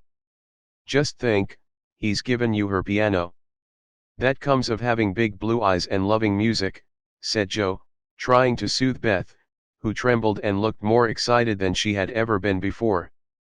See the cunning brackets to hold candles, and the nice green silled, puckered up, with a gold rose in the middle, and the pretty rack and stool, all complete, added Meg, opening the instrument and displaying its beauties. Your humble servant, James Lawrence. Only think of his writing that to you. I'll tell the girls. They'll think it's splendid, said Amy, much impressed by the note. Try it, honey. Let's hear the sound of the baby piano, said Hannah, who always took a share in the family joys and sorrows. So Beth tried it, and everyone pronounced it the most remarkable piano ever heard. It had evidently been newly tuned and put in apple pie order, but, perfect as it was, I think the real charm lay in the happiest of all happy faces which leaned over it, as Beth lovingly touched the beautiful black and white keys and pressed the bright pedals. You'll have to go and thank him, said Joe, by way of a joke, for the idea of the child's really going never entered her head. Yes, I mean to. I guess I'll go no, before I get frightened thinking about it. And, to the utter amazement of the assembled family, Beth walked deliberately down the garden, through the hedge, and in at the Lawrences' door. Well, I wish I may die if it ain't the queerest thing I ever see. The peony has turned her head. She'd never have gone in her right mind, cried Hannah, staring after her, while the girls were rendered quite speechless by the miracle. They would have been still more amazed if they had seen what Beth did afterward. If you will believe me, she went and knocked at the study door before she gave herself time to think, and when a gruff voice called out, "Come in," she did go in, right up to Mr. Lawrence, who looked quite taken aback, and held out her hand, saying, with only a small quaver in her voice, "I came to thank you, sir, for," but she didn't finish, for he looked so friendly that she forgot her speech and, only remembering that he had lost the little girl he loved, she put both arms round his neck and kissed him. If the roof of the house had suddenly flown off, the old gentleman wouldn't have been more astonished. But he liked it? Oh, dear, yes, he liked it amazingly. And was so touched and pleased by that confiding little kiss that all his crustiness vanished, and he just set her on his knee, and laid his wrinkled cheek against her rosy one, feeling as if he had got his own little granddaughter back again. Beth ceased to fear him from that moment, and sat there talking to him as cozily as if she had known him all her life, for love casts out fear, and gratitude can conquer pride. When she went home, he walked with her to her own gate, shook hands cordially, and touched his hat as he marched back again, looking very stately and erect, like a handsome, soldierly old gentleman, as he was. When the girls saw that performance, Joe began to dance a jig. By way of expressing her satisfaction, Amy nearly fell out of the window in her surprise, and Meg exclaimed, with uplifted hands, "Well, I do believe the world is coming to an end." Chapter 7. That boy is a perfect cyclops, isn't he? Said Amy one day, as Laurie clattered by on horseback, with a flourish of his whip as he passed. "How dare you say so, when he's got both his eyes? And very handsome ones they are, too," cried Joe, who resented any slighting remarks about her friend. "I didn't say anything about his eyes, and I don't see why you need fire up when I admire his riding." "Oh, my goodness. That little goose means a centaur, and she called him a cyclops," exclaimed Joe, with a burst of laughter. "You needn't be so rude, it's only a lapse of lingy, as Mr. Davis says," retorted Amy, finishing Joe with her Latin. "I just wish I had a little of the money Laurie spends on that horse," she added, as if to herself, yet hoping her sisters would hear. "Why?" asked Meg kindly, for Joe had gone off in another laugh at Amy's second blunder. "I need it so much. I'm dreadfully in debt, and it won't be my turn to have the rag money for a month." "In debt, Amy? What do you mean?" And Meg looked sober. "Why, I owe at least a dozen pickled limes, and I can't pay them, you know, till I have money, for Marmee forbade my having anything charged at the shop." "Tell me all about it. Are limes the fashion now? It used to be pricking bits of rubber to make balls." And Meg tried to keep her countenance. Amy looked so grave and important. "Why, you see, the girls are always buying them, and unless you want to be thought mean, you must do it too. It's nothing but limes now, for everyone is sucking them in their desks in school time, and trading them off for pencils, bead rings, paper dolls, or something else, at recess. If one girl likes another, she gives her a lime. If she's mad with her, she eats one before her face, and doesn't offer even a suck. They treat by turns, and I've had ever so many but haven't returned them, and I ought, for they are debts of honor, you know." "How much will pay them off and restore your credit?" asked Meg, taking out her purse. "A quarter would more than do it, and leave a few cents over for a treat for you. Don't you like limes?" "Not much. You may have my share. Here's the money. Make it last as long as you can, for it isn't very plenty, you know." "Oh, thank you. It must be so nice to have pocket money. I'll have a grand feast, for I haven't tasted a lime this week." I felt delicate about taking any, as I couldn't return them, and I'm actually suffering for one. Next day Amy was rather late at school, but could not resist the temptation of displaying, with pardonable pride, a moist brown paper parcel, before she consigned it to the inmost recesses of her desk. During the next few minutes the rumor that Amy March had got 24 delicious limes, she ate one on the way, and was going to treat circulated through her set, and the attentions of her friends became quite overwhelming. Katie Brown invited her to her next party on the spot. Mary King Elsie insisted on lending her watch till recess, and Jenny Snow, a satirical young lady, who had basely twit Amy upon her limeless state, promptly buried the hatchet and offered to furnish answers to certain appalling sums. But Amy had not forgotten Miss Snow's cutting remarks about some persons whose noses were not too flat to smell other people's limes, and stuck-up people who were not too proud to ask for them, and she instantly crushed that Snow girl's hopes by the withering telegram, "You needn't be so polite all of a sudden, for you won't get any."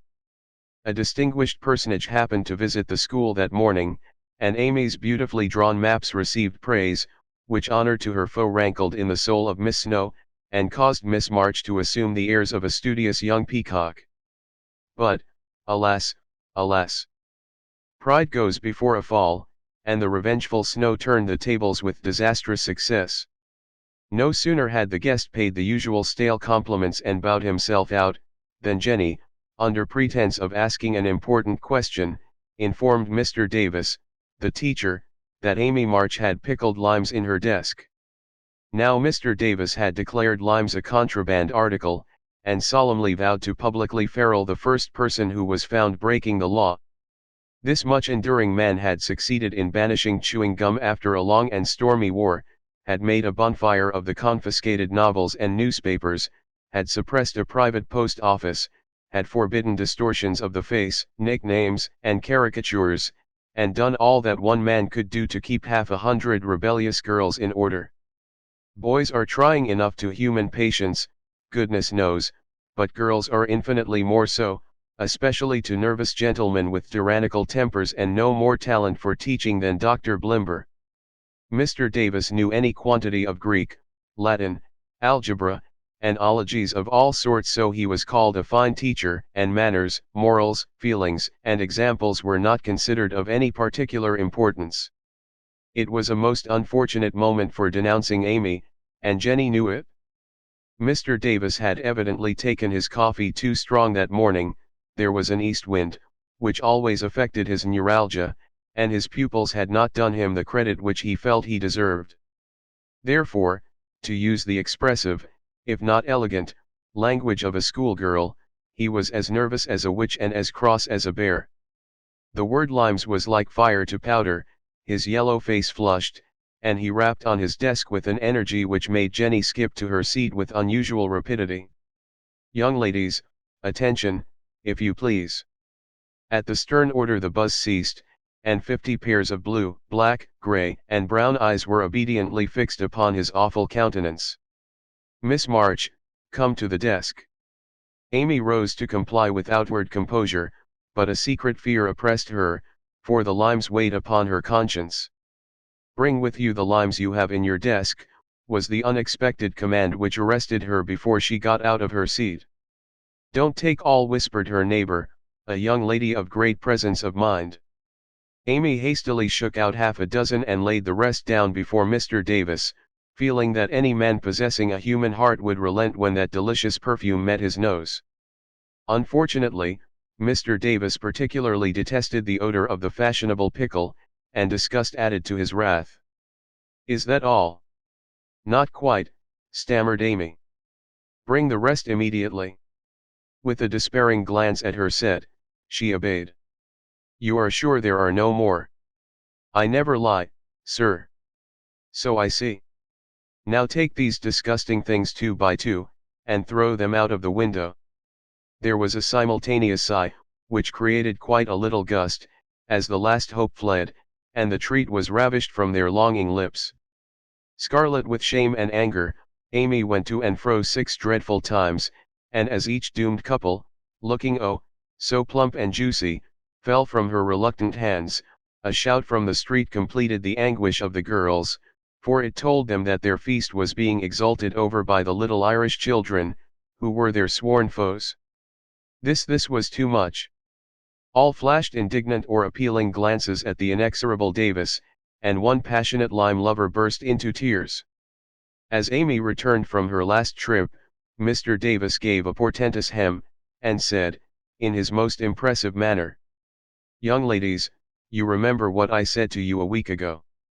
I am sorry this has happened, but I never allow my rules to be infringed, and I never break my word.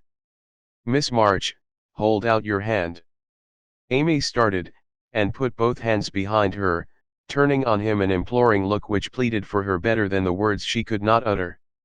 She was rather a favorite with old Davis, as, of course, he was called, and it's my private belief that he would have broken his word if the indignation of one irrepressible young lady had not found vent in a hiss.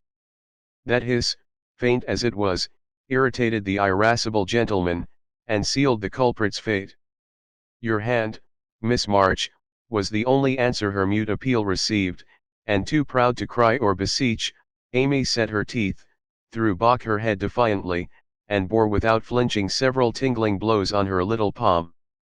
They were neither many nor heavy, but that made no difference to her.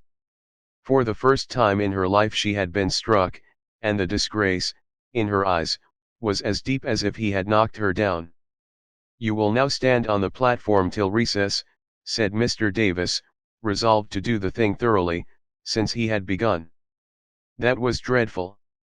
It would have been bad enough to go to her seat, and see the pitying faces of her friends, or the satisfied ones of her few enemies, but to face the whole school, with that shame fresh upon her, seemed impossible, and for a second she felt as if she could only drop down where she stood, and break her heart with crying.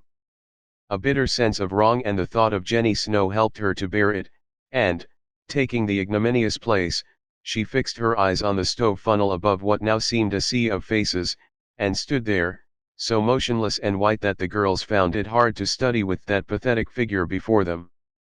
During the 15 minutes that followed, the proud and sensitive little girl suffered a shame and pain which she never forgot. To others it might seem a ludicrous or trivial affair, but to her it was a hard experience, for during the 12 years of her life she had been governed by love alone, and a blow of that sort had never touched her before. The smart of her hand and the ache of her heart were forgotten in the sting of the thought, I shall have to tell at home, and they will be so disappointed in me. The 15 minutes seemed an hour, but they came to an end at last, and the word recess had never seemed so welcome to her before. You can go, Miss March, said Mr. Davis, looking, as he felt, uncomfortable. He did not soon forget the reproachful glance Amy gave him, as she went, without a word to anyone, straight into the anteroom, snatched her things, and left the place forever, as she passionately declared to herself. She was in a sad state when she got home, and when the older girls arrived, some time later, an indignation meeting was held at once. Mrs. March did not say much but looked disturbed, and comforted her afflicted little daughter in her tenderest manner. Meg bathed the insulted hand with glycerin and tears. Beth felt that even her beloved kittens would fail as a balm for griefs like this. Joe wrathfully proposed that Mr. Davis be arrested without delay, and Hannah shook her fist at the villain and pounded potatoes for dinner as if she had him under her pestle. No notice was taken of Amy's flight, except by her mates, but the sharp-eyed demoiselles discovered that Mr. Davis was quite benignant in the afternoon, also unusually nervous. Just before school closed, Jo appeared, wearing a grim expression as she stalked up to the desk, and delivered a letter from her mother, then collected Amy's property, and departed, carefully scraping the mud from her boots on the doormat, as if she shook that dust of the place off her feet. Yes, you can have a vacation from school, but I want you to study a little every day with Beth, said Mrs. March that evening. I don't approve of corporal punishment, especially for girls. I dislike Mr. Davis's manner of teaching and don't think the girls you associate with are doing you any good, so I shall ask your father's advice before I send you anywhere else.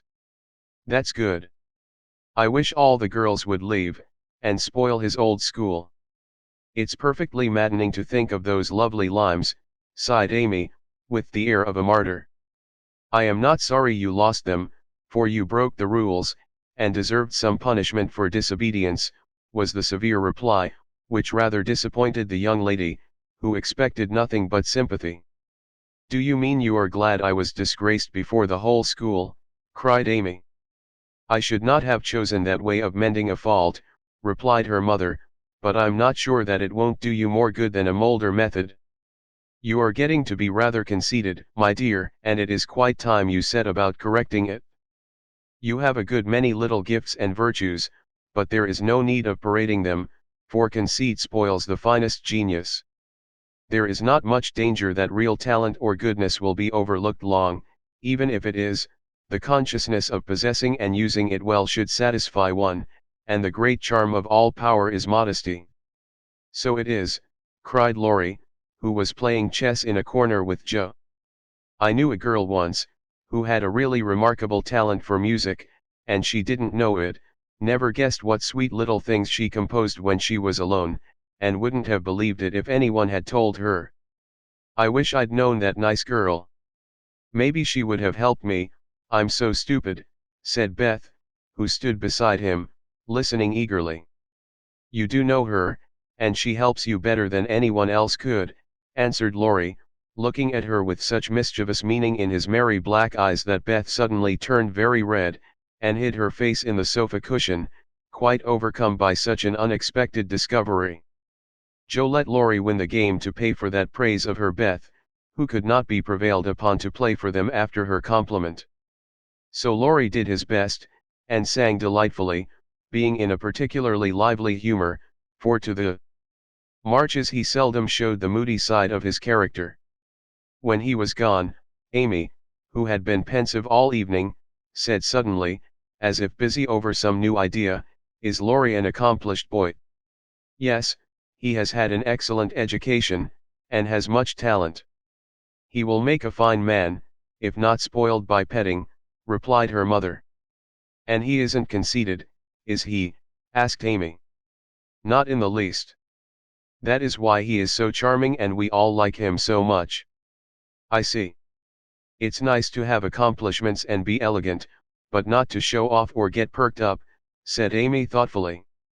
"These things are always seen and felt in a person's manner and conversations, if modestly used, but it is not necessary to display them, said Mrs. March.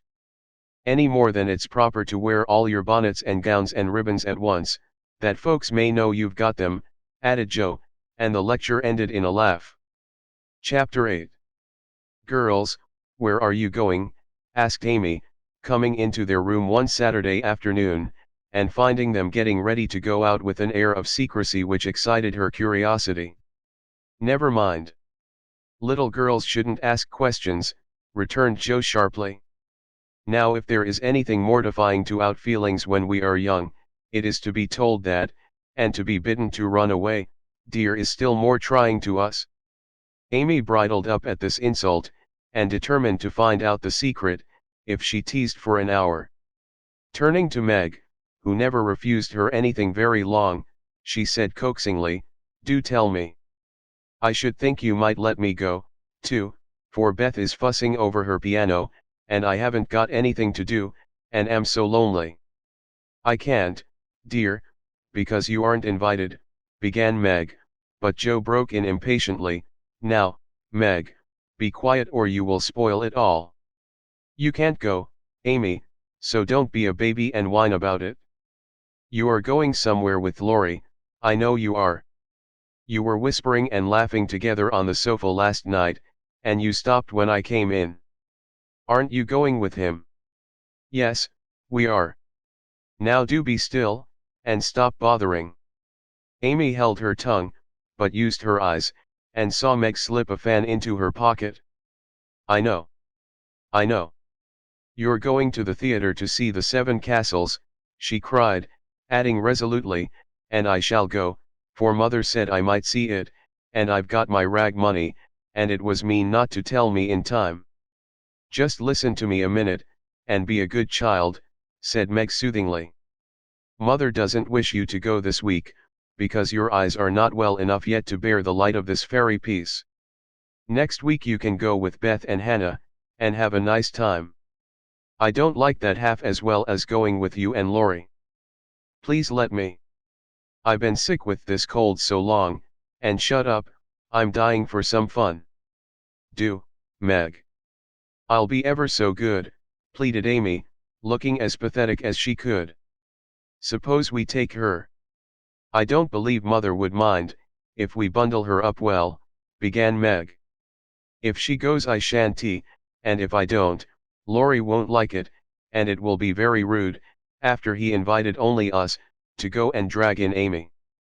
I should think she'd hate to poke herself where she isn't wanted, said Joe crossly, for she disliked the trouble of overseeing a fidgety child when she wanted to enjoy herself. Her tone and manner angered Amy, who began to put her boots on, saying, in her most aggravating way, I shall go. Meg says I may, and if I pay for myself, Laurie hasn't anything to do with it. You can't sit with us, for our seats are reserved, and you mustn't sit alone, so Laurie will give you his place, and that will spoil our pleasure. Or he'll get another seat for you, and that isn't proper when you weren't asked. You shan't stir a step, so you may just stay where you are, scolded Joe, crosser than ever, having just pricked her finger in her hurry. Sitting on the floor with one boot on, Amy began to cry and Meg to reason with her, when Laurie called from below, and the two girls hurried down, leaving their sister wailing. For now and then she forgot her grown-up ways and acted like a spoiled child. Just as the party was setting out, Amy called over the banisters in a threatening tone. You'll be sorry for this, Joe March, see if you ain't. Fiddlesticks, returned Joe, slamming the door. They had a charming time, for the Seven Castles of the Diamond Lake was as brilliant and wonderful as heart could wish. But in spite of the comical red imps, sparkling elves, and the gorgeous princes and princesses, Joe's pleasure had a drop of bitterness in it. The fairy queen's yellow curls reminded her of Amy, and between the acts she amused herself with wondering what her sister would do to make her sorry for it. She and Amy had had many lively skirmishes in the course of their lives, for both had quick tempers and were apt to be violent when fairly roused. Amy teased Joe, and Joe irritated Amy, and semi-occasional explosions occurred, of which both were much ashamed afterward. Although the oldest, Joe had the least self-control, and had hard times trying to curb the fiery spirit which was continually getting her into trouble. Her anger never lasted long, and having humbly confessed her fault, she sincerely repented and tried to do better. Her sisters used to say that they rather liked to get Joe into a fury because she was such an angel afterward. Poor Joe tried desperately to be good, but her bosom enemy was always ready to flame up and defeat her, and it took years of patient effort to subdue it. When they got home, they found Amy reading in the parlor. She assumed an injured air as they came in, never lifted her eyes from her book, or asked a single question. Perhaps curiosity might have conquered resentment, if Beth had not been there to inquire and receive a glowing description of the play. On going up to put away her best hat, Joe's first look was toward the bureau, for in their last quarrel Amy had soothed her feelings by turning Joe's top drawer upside down on the floor. Everything was in its place, however, and after a hasty glance into her various closets, bags, and boxes, Joe decided that Amy had forgiven and forgotten her wrongs. There Joe was mistaken, for next day she made a discovery which produced a tempest. Meg, Beth, and Amy were sitting together, late in the afternoon, when Joe burst into the room, looking excited and demanding breathlessly, "Has anyone taken my book?" Meg and Beth said, "No" at once, and looked surprised. Amy poked the fire and said nothing. Joe saw her color rise and was down upon her in a minute. "Amy, you've got it?" "No, I haven't." "You know where it is, then?" "No, I don't." "That's a fib," cried Joe, taking her by the shoulders, and looking fierce enough to frighten a much braver child than Amy. "It isn't. I haven't got it, don't know where it is now, and don't care. You know something about it, and you'd better tell at once, or I'll make you." And Joe gave her a slight shake. "Scold as much as you like, you'll never see your silly old book again," cried Amy, getting excited in her turn. "Why not?" "I burned it up." "What?" "My little book I was so fond of, and worked over, and meant to finish before father got home." "Have you really burned it?" said Joe, turning very pale, while her eyes kindled and her hands clutched Amy nervously. "Yes, I did. I told you I'd make you pay for being so cross yesterday, and I have, so." Amy got no farther, for Joe's hot temper mastered her, and she shook Amy till her teeth chattered in her head, crying in a passion of grief and anger, "You wicked, wicked girl! I never can write it again, and I'll never forgive you as long as I live." Meg flew to rescue Amy, and Beth to pacify Joe, but Joe was quite beside herself, and with a parting box on her sister's ear, she rushed out of the room up to the old sofa in the garret, and finished her fight alone. The storm cleared up below, for Mrs. March came home, and, having heard the story, soon brought Amy to a sense of the wrong she had done her sister. Joe's book was the pride of her heart, and was regarded by her family as a literary sprout of great promise. It was only half a dozen little fairy tales, but Joe had worked over them patiently, putting her whole heart into her work, hoping to make something good enough to print. She had just copied them with great care, and had destroyed the old manuscript, so that Amy's bonfire had consumed the loving work of several years. It seemed a small loss to others, but to Joe it was a dreadful calamity, and she felt that it never could be made up to her. Beth mourned as for a departed kitten, and Meg refused to defend her pet. Mrs. March looked grave and grieved, and Amy felt that no one would love her till she had asked pardon for the act which she now regretted more than any of them. When the tea bell rang, Joe appeared, looking so grim and unapproachable that it took all Amy's courage to say meekly, "Please forgive me, Joe. I'm very, very sorry." "I never shall forgive you," was Joe's stern answer, and from that moment she ignored Amy entirely. No one spoke of the great trouble, not even Mrs. March, for all had learned by experience that when Joe was in that mood words were wasted, and the wisest course was to wait till some little accident, or her own generous nature, softened Joe's resentment and healed the breach. It was not a happy evening, for though they sewed as usual, while their mother read aloud from Bremer, Scott, or Edgeworth, something was wanting, and the sweet home peace was disturbed. They felt this most when singing time came, for Beth could only play, Joe stood dumb as a stone, and Amy broke down, so Meg and Mother sang alone. But in spite of their efforts to be as cheery as larks, the flute-like voices did not seem to chord as well as usual, and all felt out of tune. As Joe received her good-night kiss, Mrs. March whispered gently, "My dear, don't let the sun go down upon your anger. Forgive each other, help each other, and begin again tomorrow." Joe wanted to lay her head down on that motherly bosom, and cry her grief and anger all away, but tears were an unmanly weakness, and she felt so deeply injured that she really couldn't quite forgive yet. So she winked hard, shook her head, and said gruffly because Amy was listening, "It was an abominable thing, and she doesn't deserve to be forgiven." With that she marched off to bed, and there was no merry or confidential gossip that night. Amy was much offended that her overtures of peace had been repulsed, and began to wish she had not humbled herself, to feel more injured than ever, and to plume herself on her superior virtue in a way which was particularly exasperating. Joe still looked like a thunder cloud, and nothing went well all day. It was bitter cold in the morning, she dropped her precious turnover in the gutter, Aunt March had an attack of the fidgets, Meg was sensitive, Beth would look grieved and wistful when she got home, and Amy kept making remarks about people who were always talking about being good and yet wouldn't even try when other people set them a virtuous example. "Everybody is so hateful, I'll ask Laurie to go skating. He is always kind and jolly, and will put me to rights, I know," said Joe to herself, and off she went. Amy heard the clash of skates, and looked out with an impatient exclamation. "There! She promised I should go next time, for this is the last ice we shall have. But it's no use to ask such a cross patch to take me." "Don't say that. You were very naughty, and it is hard to forgive the loss of her precious little book, but I think she might do it now, and I guess she will, if you try her at the right minute," said Meg. "Go after them.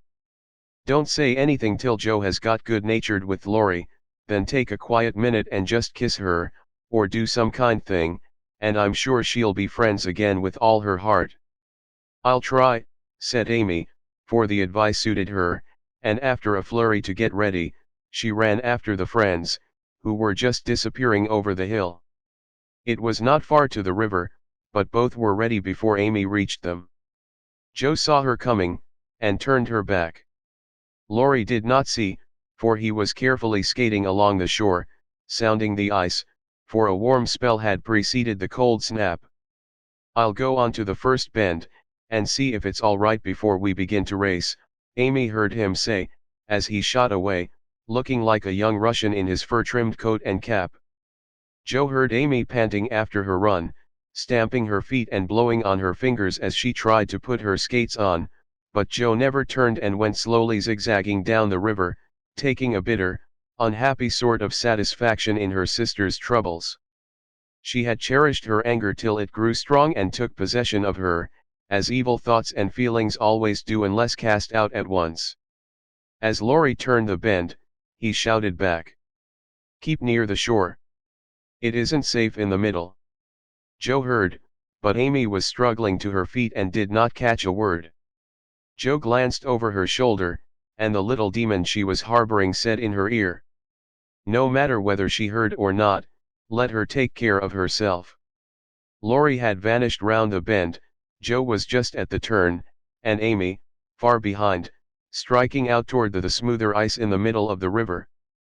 For a minute Joe stood still with a strange feeling in her heart, then she resolved to go on, but something held and turned her round, just in time to see Amy throw up her hands and go down, with a sudden crash of rotten ice, the splash of water, and a cry that made Joe's heart stand still with fear. She tried to call Laurie, but her voice was gone. She tried to rush forward, but her feet seemed to have no strength in them, and for a second, she could only stand motionless, staring with a terror-stricken face at the little blue hood above the black water. Something rushed swiftly by her, and Laurie's voice cried out. Bring a rail. Quick, quick. How she did it, she never knew, but for the next few minutes she worked as if possessed, blindly obeying Laurie, who was quite self-possessed, and lying flat, held Amy up by his arm and hockey stick till Joe dragged a rail from the fence, and together they got the child out, more frightened than hurt. Now then, we must walk her home as fast as we can. Pile our things on her, while I get off these confounded skates, cried Laurie, wrapping his coat round Amy, and tugging away at the straps which never seemed so intricate before. Shivering, dripping, and crying, they got Amy home, and after an exciting time of it, she fell asleep, rolled in blankets before a hot fire. During the bustle Joe had scarcely spoken but flown about, looking pale and wild, with her things half off, her dress torn, and her hands cut and bruised by ice and rails and refractory buckles. When Amy was comfortably asleep, the house quiet, and Mrs. March sitting by the bed, she called Joe to her and began to bind up the hurt hands. Are you sure she is safe? Whispered Joe, looking remorsefully at the golden head, which might have been swept away from her side forever under the treacherous ice. Quite safe, dear, she is not hurt, and won't even take cold, I think. You were so sensible in covering and getting her home quickly, replied her mother cheerfully. Laurie did it all. I only let her go. Mother, if she should die, it would be my fault. And Joe dropped down beside the bed in a passion of penitent tears, telling all that had happened, bitterly condemning her hardness of heart, and sobbing out her gratitude for being spared the heavy punishment which might have come upon her. It's my dreadful temper. I try to cure it, I think I have, and then it breaks out worse than ever. Oh, mother, what shall I do? What shall I do? Cried poor Joe, in despair. Watch and pray, dear, never get tired of trying, and never think it is impossible to conquer your fault, said Mrs. March, drawing the blousy head to her shoulder and kissing the wet cheek so tenderly that Joe cried even harder. You don't know, you can't guess how bad it is. It seems as if I could do anything when I'm in a passion. I get so savage, I could hurt anyone and enjoy it. I'm afraid I shall do something dreadful some day, and spoil my life, and make everybody hate me. Oh, mother, help me, do help me. I will, my child, I will. Don't cry so bitterly, but remember this day, and resolve with all your soul that you will never know another like it. Joe, dear, we all have our temptations, some far greater than yours, and it often takes us all our lives to conquer them. You think your temper is the worst in the world, but mine used to be just like it. Yours, mother. Why, you are never angry. And for the moment Joe forgot remorse in surprise. I've been trying to cure it for 40 years, and have only succeeded in controlling it. I am angry nearly every day of my life, Joe, but I have learned not to show it, and I still hope to learn not to feel it, though it may take me another 40 years to do so. The patience and the humility of the face she loved so well was a better lesson to Joe than the wisest lecture, the sharpest reproof. She felt comforted at once by the sympathy and confidence given her. The knowledge that her mother had a fault like hers, and tried to mend it, made her own easier to bear and strengthened her resolution to cure it, though 40 years seemed rather a long time to watch and pray to a girl of 15. Mother, are you angry when you fold your lips tight together and go out of the room sometimes, when Aunt March scolds or people worry you? Asked Joe, feeling nearer and dearer to her mother than ever before. Yes, I've learned to check the hasty words that rise to my lips, and when I feel that they mean to break out against my will, I just go away for a minute, and give myself a little shake for being so weak and wicked, answered Mrs. March with a sigh and a smile, as she smoothed and fastened up Joe's disheveled hair. How did you learn to keep still? That is what troubles me, for the sharp words fly out before I know what I'm about, and the more I say the worse I get, till it's a pleasure to hurt people's feelings and say dreadful things. Tell me how you do it, Marmee dear. My good mother used to help me. As you do us, interrupted Joe, with a grateful kiss. But I lost her when I was a little older than you are, and for years had to struggle on alone, for I was too proud to confess my weakness to anyone else. I had a hard time, Joe, and shed a good many bitter tears over my failures, for in spite of my efforts I never seemed to get on. Then your father came, and I was so happy that I found it easy to be good. But by and by, when I had 4 little daughters round me and we were poor, then the old trouble began again, for I am not patient by nature, and it tried me very much to see my children wanting anything. Poor mother! What helped you then? Your father, Joe. He never loses patience, never doubts or complains, but always hopes and works and waits so cheerfully that one is ashamed to do otherwise before him. He helped and comforted me, and showed me that I must try to practice all the virtues I would have my little girls possess, for I was their example. It was easier to try for your sakes than for my own. A startled or surprised look from one of you when I spoke sharply rebuked me more than any words could have done, and the love, respect, and confidence of my children was the sweetest reward I could receive for my efforts to be the woman I would have them copy. Oh, mother, if I'm ever half as good as you, I shall be satisfied, cried Joe, much touched. I hope you will be a great deal better, dear, but you must keep watch over your bosom enemy, as father calls it, or it may sadden, if not spoil your life. You have had a warning. Remember it, and try with heart and soul to master this quick temper, before it brings you greater sorrow and regret than you have known today. I will try, mother, I truly will. But you must help me, remind me, and keep me from flying out. I used to see father sometimes put his finger on his lips, and look at you with a very kind but sober face, and you always folded your lips tight and went away. Was he reminding you then? Asked Joe softly. Yes. I asked him to help me so, and he never forgot it, but saved me from many a sharp word by that little gesture and kind look. Joe saw that her mother's eyes filled and her lips trembled as she spoke, and fearing that she had said too much, she whispered anxiously, "Was it wrong to watch you and to speak of it? I didn't mean to be rude, but it's so comfortable to say all I think to you, and feel so safe and happy here. Joe, you may say anything to your mother, for it is my greatest happiness and pride to feel that my girls confide in me and know how much I love them. I thought I'd grieved you. No, dear, but speaking of father reminded me how much I miss him, how much I owe him, and how faithfully I should watch and work to keep his little daughters safe and good for him.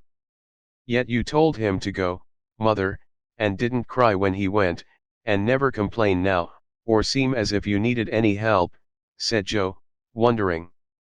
"I gave my best to the country I love, and kept my tears till he was gone. Why should I complain, when we both have merely done our duty and will surely be the happier for it in the end? If I don't seem to need help, it is because I have a better friend, even than father, to comfort and sustain me. My child, the troubles and temptations of your life are beginning and may be many, but you can overcome and outlive them all if you learn to feel the strength and tenderness of your heavenly Father as you do that of your earthly one. The more you love and trust him, and the less you will depend on human power and wisdom. His love and care never tire or change, can never be taken from you, but might become the source of lifelong peace, happiness, and strength. Believe this heartily, and go to God with all your little cares, and hopes, and sins, and sorrows, as freely and confidingly as you come to your mother." Joe's only answer was to hold her mother close, and in the silence which followed the sincerest prayer she had ever prayed left her heart without words. For in that sad yet happy hour, she had learned not only the bitterness of remorse and despair, but the sweetness of self-denial and self-control, and led by her mother's hand, she had drawn nearer to the friend who always welcomes every child with a love stronger than that of any father, tenderer than that of any mother. Amy stirred and sighed in her sleep, and as if eager to begin at once to mend her fault, Joe looked up with an expression on her face which it had never worn before. "I let the sun go down on my anger. I wouldn't forgive her, and today, if it hadn't been for Laurie, it might have been too late. How could I be so wicked, said Jo, half aloud, as she leaned over her sister softly stroking the wet hair scattered on the pillow. As if she heard, Amy opened her eyes, and held out her arms, with a smile that went straight to Jo's heart. Neither said a word, but they hugged one another close, in spite of the blankets, and everything was forgiven and forgotten in one hearty kiss. Chapter 9. I do think it was the most fortunate thing in the world that those children should have the measles just now, said Meg, one April day, as she stood packing the go-abroady trunk in her room, surrounded by her sisters. And so nice of Annie Moffat not to forget her promise. A whole fortnight of fun will be regularly splendid, replied Jo, looking like a windmill as she folded skirts with her long arms. And such lovely weather, I'm so glad of that, added Beth, tidily sorting neck and hair ribbons in her best box, lent for the great occasion. I wish I was going to have a fine time and wear all these nice things, said Amy with her mouth full of pins, as she artistically replenished her sister's cushion. I wish you were all going, but as you can't, I shall keep my adventures to tell you when I come back. I'm sure it's the least I can do when you have been so kind, lending me things and helping me get ready, said Meg, glancing round the room at the very simple outfit, which seemed nearly perfect in their eyes. What did Mother give you out of the treasure box?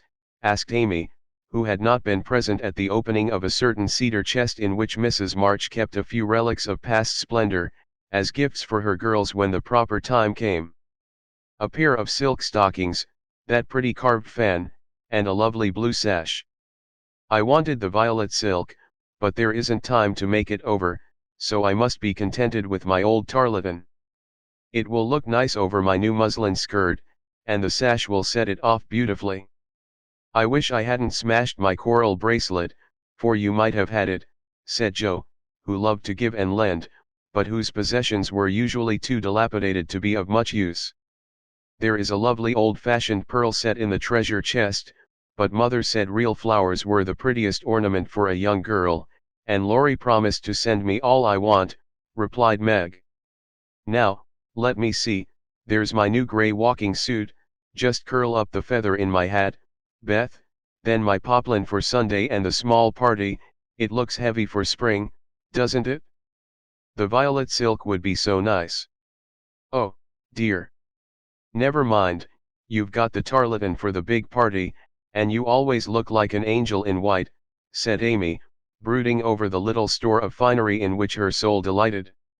It isn't low-necked, and it doesn't sweep enough, but it will have to do. My blue house dress looks so well, turned and freshly trimmed, that I feel as if I'd got a new one.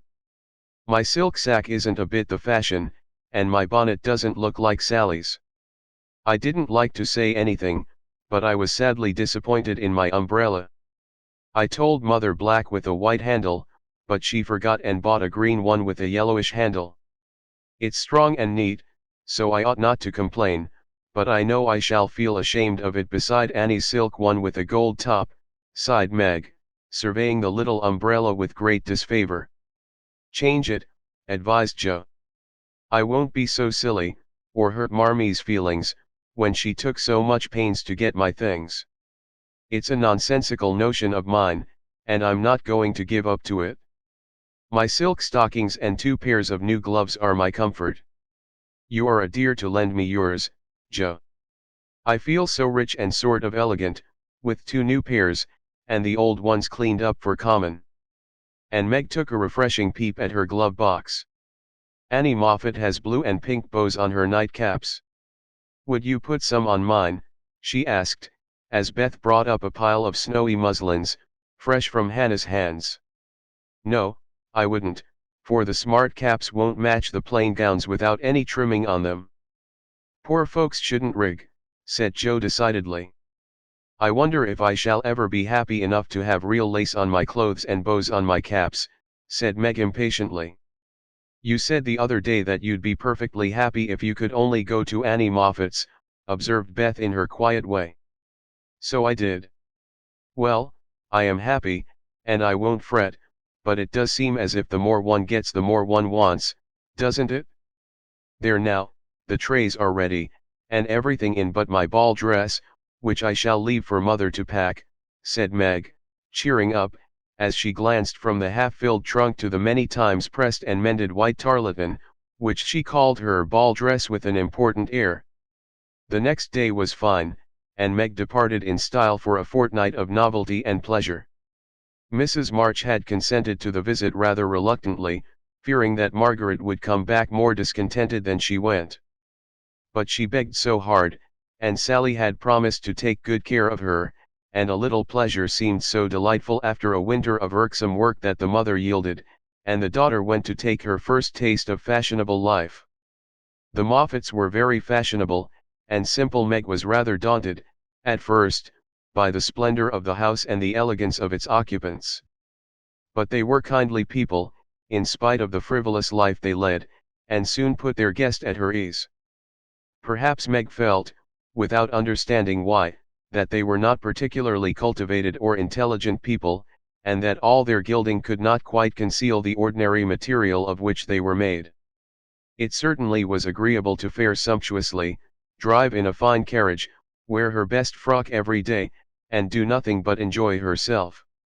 It suited her exactly, and soon she began to imitate the manners and conversation of those about her, to put on little airs and graces, use French phrases, crimp her hair, take in her dresses, and talk about the fashions as well as she could. The more she saw of Annie Moffat's pretty things, the more she envied her and sighed to be rich. Home now looked bare and dismal as she thought of it, work grew harder than ever, and she felt that she was a very destitute and much injured girl, in spite of the new gloves and silk stockings. She had not much time for repining, however, for the three young girls were busily employed in having a good time. They shopped, walked, rode, and called all day, went to theaters and operas or frolicked at home in the evening, for Annie had many friends and knew how to entertain them. Her older sisters were very fine young ladies, and one was engaged, which was extremely interesting and romantic, Meg thought. Mr. Moffat was a fat, jolly old gentleman, who knew her father, and Mrs. Moffat, a fat, jolly old lady, who took as great a fancy to Meg as her daughter had done. Everyone petted her, and Daisy, as they called her, was in a fair way to have her head turned. When the evening for the small party came, she found that the poplin wouldn't do at all, for the other girls were putting on thin dresses and making themselves very fine indeed. So out came the tarlatan, looking older, limper, and shabbier than ever beside Sally's crisp new one. Meg saw the girls glance at it and then at one another, and her cheeks began to burn, for with all her gentleness she was very proud. No one said a word about it, but Sally offered to dress her hair, and Annie to tie her sash, and Belle, the engaged sister, praised her white arms. But in their kindness Meg saw only pity for her poverty, and her heart felt very heavy as she stood by herself, while the others laughed, chattered, and flew about like gauzy butterflies. The hard, bitter feeling was getting pretty bad, when the maid brought in a box of flowers. Before she could speak, Annie had the cover off, and all were exclaiming at the lovely roses, heath, and fern within. "It's for Belle, of course, George always sends her some, but these are altogether ravishing," cried Annie, with a great sniff. "They are for Miss March," the man said. "And here's a note," put in the maid, holding it to Meg. "What fun! Who are they from?" "Didn't know you had a lover," cried the girls, fluttering about Meg in a high state of curiosity and surprise. "The note is from Mother, and the flowers from Laurie," said Meg simply, yet much gratified that he had not forgotten her. "Oh, indeed," said Annie with a funny look, as Meg slipped the note into her pocket as a sort of talisman against envy, vanity, and false pride, for the few loving words had done her good, and the flowers cheered her up by their beauty. Feeling almost happy again, she laid by a few ferns and roses for herself, and quickly made up the rest in dainty bouquets for the breasts, hair, or skirts of her friends, offering them so prettily that Clara, the elder sister, told her she was the sweetest little thing she ever saw, and they looked quite charmed with her small attention. Somehow the kind act finished her despondency, and when all the rest went to show themselves to Mrs. Moffat, she saw a happy, bright-eyed face in the mirror, as she laid her ferns against her rippling hair and fastened the roses in the dress that didn't strike her as so very shabby now. She enjoyed herself very much that evening, for she danced to her heart's content.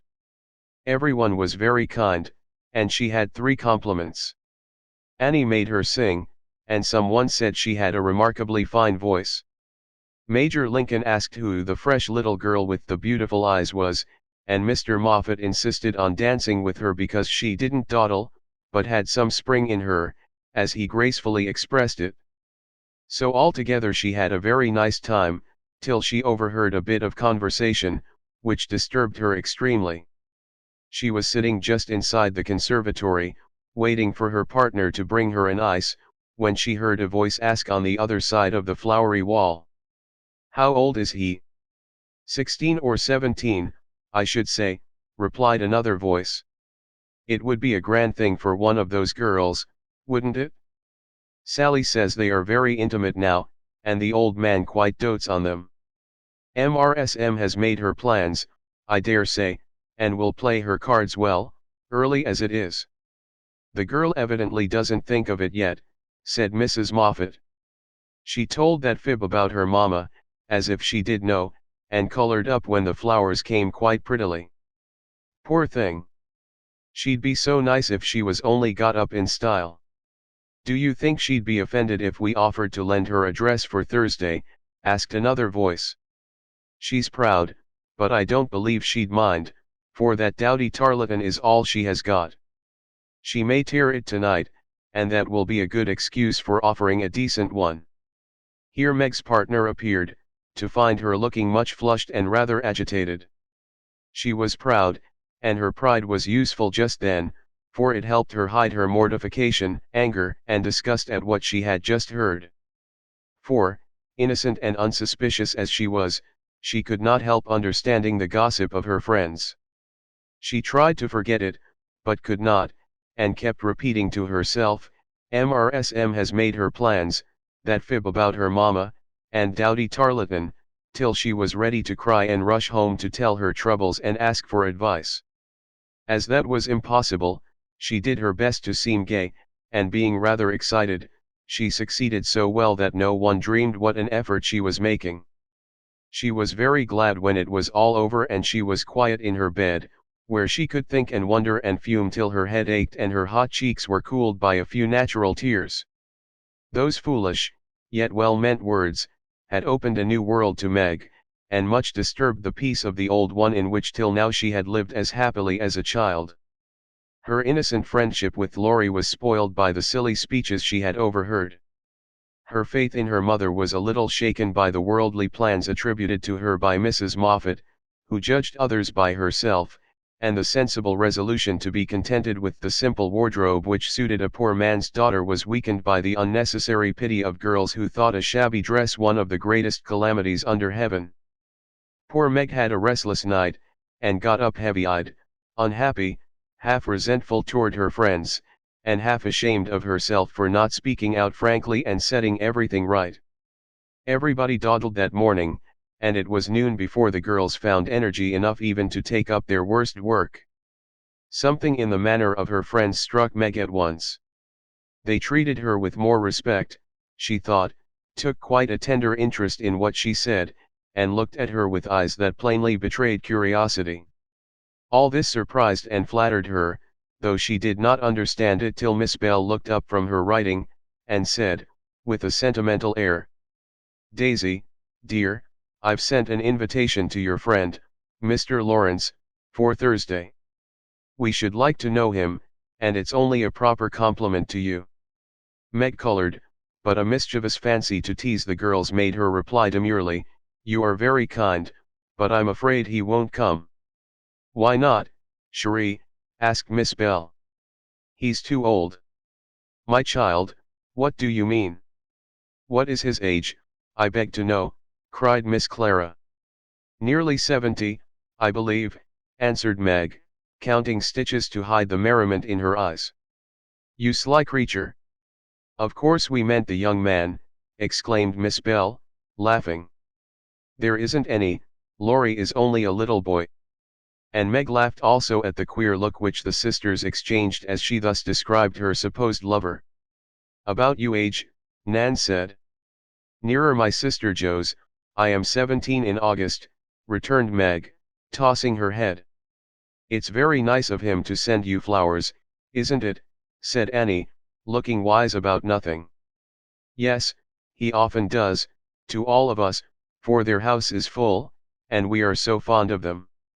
My mother and old Mr. Lawrence are friends, you know, so it is quite natural that we children should play together.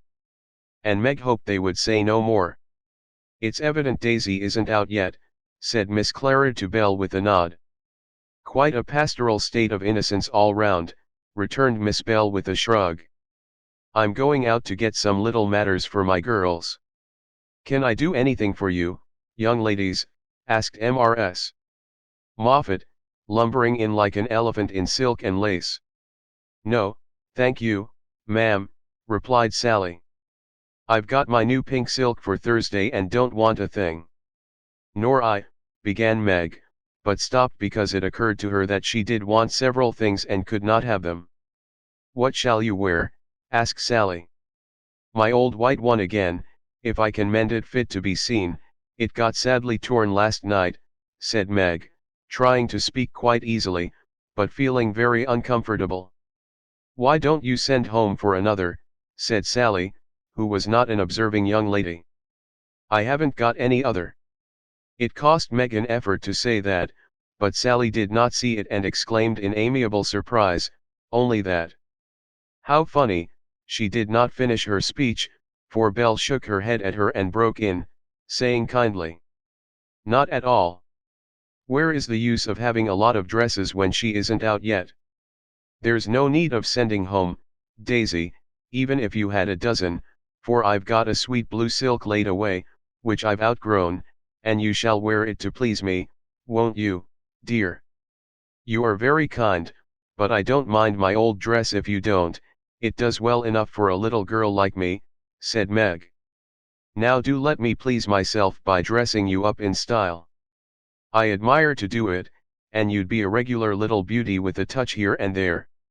I shan't let anyone see you till you are done, and then we'll burst upon them like Cinderella and her godmother going to the ball, said Belle in her persuasive tone. Meg couldn't refuse the offer so kindly made, for a desire to see if she would be a little beauty after touching up caused her to accept and forget all her former uncomfortable feelings toward the Moffats. On the Thursday evening, Belle shut herself up with her maid, and between them they turned Meg into a fine lady. They crimped and curled her hair, they polished her neck and arms with some fragrant powder, touched her lips with coralline salve to make them redder, and Hortense would have added a soupçon of rouge, if Meg had not rebelled. They laced her into a sky-blue dress, which was so tight she could hardly breathe and so low in the neck that modest Meg blushed at herself in the mirror. A set of silver filigree was added, bracelets, necklace, brooch, and even earrings, for Hortense tied them on with a bit of pink silk which did not show. A cluster of tear rosebuds at the bosom and a ruche, reconciled Meg to the display of her pretty, white shoulders, and a pair of high-heeled silk boots satisfied the last wish of her heart. A lace handkerchief, a plumy fan, and a bouquet in a shoulder holder finished her off, and Miss Bell surveyed her with the satisfaction of a little girl with a newly dressed doll. Mademoiselle is charmante, très jolie, is she not? Cried Hortense, clasping her hands in an affected rapture. Come and show yourself, said Miss Bell, leading the way to the room where the others were waiting. As Meg went rustling after, with her long skirts trailing, her earrings tinkling, her curls waving, and her heart beating, she felt as if her fun had really begun at last, for the mirror had plainly told her that she was a little beauty. Her friends repeated the pleasing phrase enthusiastically, and for several minutes she stood, like a jackdaw in the fable, enjoying her borrowed plumes, while the rest chattered like a party of magpies. While I dress, do you drill her, Nan, in the management of her skirt and those French heels, or she will trip herself up. Take your silver butterfly, and catch up that long curl on the left side of her head, Clara, and don't any of you disturb the charming work of my hands," said Belle, as she hurried away, looking well pleased with her success. "You don't look a bit like yourself, but you are very nice. I'm nowhere beside you, for Belle has heaps of taste, and you're quite French, I assure you. Let your flowers hang, don't be so careful of them, and be sure you don't trip," returned Sally, trying not to care that Meg was prettier than herself. Keeping that warning carefully in mind, Margaret got safely downstairs and sailed into the drawing rooms where the Moffats and a few early guests were assembled. She very soon discovered that there is a charm about fine clothes which attracts a certain class of people and secures their respect. Several young ladies, who had taken no notice of her before, were very affectionate all of a sudden. Several young gentlemen, who had only stared at her at the other party, now not only stared, but asked to be introduced, and said all manner of foolish but agreeable things to her, and several old ladies, who sat on the sofas, and criticized the rest of the party, inquired who she was with an air of interest. She heard Mrs. Moffat reply to one of them: "Daisy March, father a colonel in the army, one of our first families, but reverses of fortune, you know, intimate friends of the Lawrences, sweet creature, I assure you, my Ned is quite wild about her." "Dear me," said the old lady, putting up her glass for another observation of Meg, who tried to look as if she had not heard and been rather shocked at Mrs. Moffat's fibs. The queer feeling did not pass away, but she imagined herself acting the new part of fine lady and so got on pretty well, though the tight dress gave her a side ache, the train kept getting under her feet, and she was in constant fear lest her earrings should fly off and get lost or broken. She was flirting her fan and laughing at the feeble jokes of a young gentleman who tried to be witty, when she suddenly stopped laughing and looked confused, for just opposite, she saw Laurie. He was staring at her with undisguised surprise, and disapproval also, she thought, for though he bowed and smiled, yet something in his honest eyes made her blush and wish she had her old dress on. To complete her confusion, she saw Belle nudge Annie, and both glance from her to Laurie, who, she was happy to see, looked unusually boyish and shy. "Silly creatures, to put such thoughts into my head. I won't care for it, or let it change me a bit," thought Meg, and rustled across the room to shake hands with her friend. "I'm glad you came, I was afraid you wouldn't," she said, with her most grown-up air. "Joe wanted me to come, and tell her how you looked, so I did," answered Laurie, without turning his eyes upon her, though he half smiled at her maternal tone. "What shall you tell her?" asked Meg, full of curiosity to know his opinion of her, yet feeling ill at ease with him for the first time. "I shall say I didn't know you, for you look so grown up and unlike yourself. I'm quite afraid of you," he said, fumbling at his glove button. "How absurd of you. The girls dressed me up for fun, and I rather like it." "Wouldn't Joe stare if she saw me?" said Meg, bent on making him say whether he thought her improved or not. "Yes, I think she would," returned Laurie gravely. "Don't you like me so?" asked Meg. "No, I don't," was the blunt reply. "Why not?" in an anxious tone.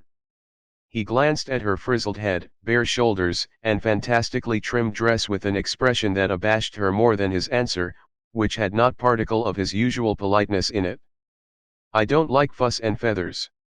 That was altogether too much from a lad younger than herself, and Meg walked away, saying petulantly, "You are the rudest boy I ever saw." Feeling very much ruffled, she went and stood at a quiet window to cool her cheeks, for the tight dress gave her an uncomfortably brilliant color. As she stood there, Major Lincoln passed by, and a minute after she heard him saying to his mother, "They are making a fool of that little girl. I wanted you to see her, but they have spoiled her entirely. She's nothing but a doll tonight." "Oh, dear," sighed Meg. "I wish I'd been sensible and worn my own things, then I should not have disgusted other people, or felt so uncomfortable and ashamed of myself." She leaned her forehead on the cool pane, and stood half hidden by the curtains, never minding that her favorite waltz had begun, till someone touched her, and turning, she saw Laurie, looking penitent, as he said, with his very best bow and his hand out. "Please forgive my rudeness, and come and dance with me." "I'm afraid it will be too disagreeable to you," said Meg, trying to look offended and failing entirely. "Not a bit of it, I'm dying to do it. Come, I'll be good. I don't like your gown, but I do think you are just splendid." And he waved his hands, as if words failed to express his admiration. Meg smiled and relented, and whispered as they stood waiting to catch the time, "Take care my skirt doesn't trip you up. It's the plague of my life and I was a goose to wear it." "Pin it round your neck, and then it will be useful," said Laurie, looking down at the little blue boots, which he evidently approved of. Away they went fleetly and gracefully, for having practiced at home, they were well matched, and the blithe young couple were a pleasant sight to see, as they twirled merrily round and round, feeling more friendly than ever after their small tiff. "Laurie, I want you to do me a favor, will you?" said Meg, as he stood fanning her when her breath gave out, which it did very soon though she would not own why. "Won't I?" said Laurie, with alacrity. "Please don't tell them at home about my dress tonight. They won't understand the joke, and it will worry Mother." "Then why did you do it?" said Laurie's eyes, so plainly that Meg hastily added, "I shall tell them myself all about it, and fess to Mother how silly I've been. But I'd rather do it myself." "So you'll not tell, will you?" "I give you my word I won't, only what shall I say when they ask me?" "Just say I looked pretty well and was having a good time." "I'll say the first with all my heart, but how about the other? You don't look as if you were having a good time. Are you?"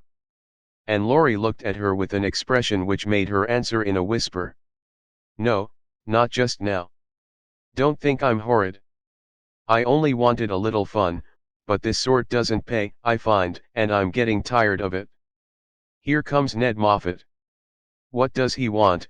said Laurie, knitting his black brows as if he did not regard his young host in the light of a pleasant addition to the party. "He put his name down for 3 dances, and I suppose he's coming for them." "What a bore," said Meg, assuming a languid air which amused Laurie immensely.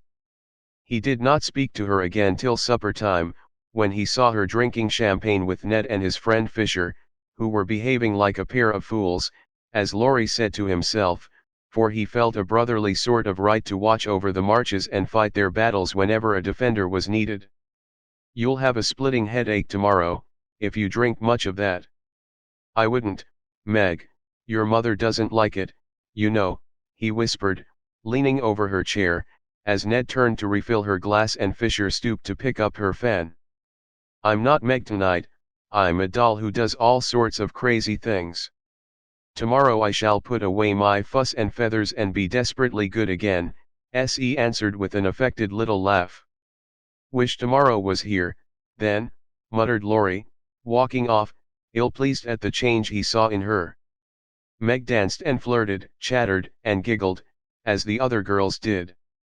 After supper she undertook the German, and blundered through it, nearly upsetting her partner with her long skirt, and romping in a way that scandalized Laurie, who looked on and meditated a lecture. But he got no chance to deliver it, for Meg kept away from him till he came to say good night.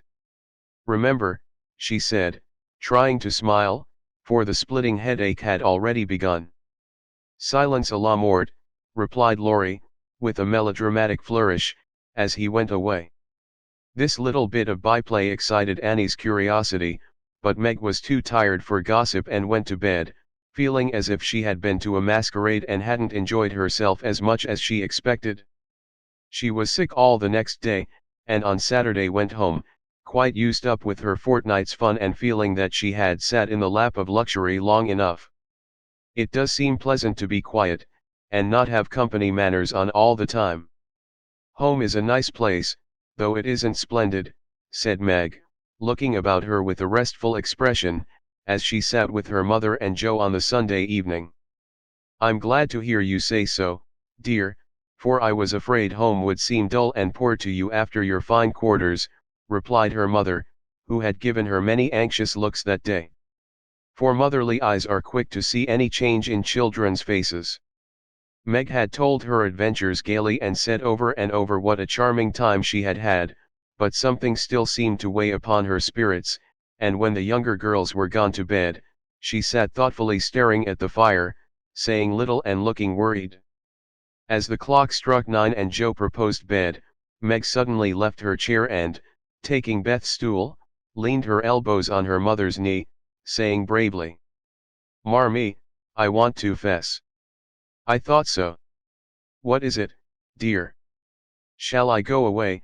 asked Joe discreetly. "Of course not. Don't I always tell you everything?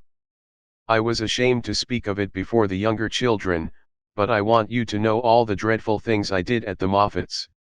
"We are prepared," said Mrs. March, smiling but looking a little anxious. "I told you they dressed me up, but I didn't tell you that they powdered and squeezed and frizzled, and made me look like a fashion plate. Laurie thought I wasn't proper. I know he did, though he didn't say so, and one man called me a doll. I knew it was silly, but they flattered me and said I was a beauty, and quantities of nonsense, so I let them make a fool of me." "Is that all?" asked Joe, as Mrs. March looked silently at the downcast face of her pretty daughter, and could not find it in her heart to blame her little follies. "No, I drank champagne and romped and tried to flirt, and was altogether abominable," said Meg self-reproachfully. "There is something more, I think." And Mrs. March smoothed the soft cheek, which suddenly grew rosy as Meg answered slowly. "Yes. It's very silly, but I want to tell it, because I hate to have people say and think such things about us and Laurie." Then she told the various bits of gossip she had heard at the Moffats, and as she spoke, Joe saw her mother fold her lips tightly, as if ill-pleased that such ideas should be put into Meg's innocent mind. "Well, if that isn't the greatest rubbish I ever heard," cried Joe indignantly. "Why didn't you pop out and tell them so on the spot?" "I couldn't, it was so embarrassing for me. I couldn't help hearing at first, and then I was so angry and ashamed, I didn't remember that I ought to go away. Just wait till I see Annie Moffat, and I'll show you how to settle such ridiculous stuff. The idea of having plans and being kind to Laurie because he's rich and may marry us by and by. Won't he shout when I tell him what those silly things say about us poor children?" And Joe laughed, as if on second thoughts the thing struck her as a good joke. "If you tell Laurie, I'll never forgive you." "She mustn't, must she, mother?" said Meg, looking distressed. "No, never repeat that foolish gossip, and forget it as soon as you can," said Mrs. March gravely.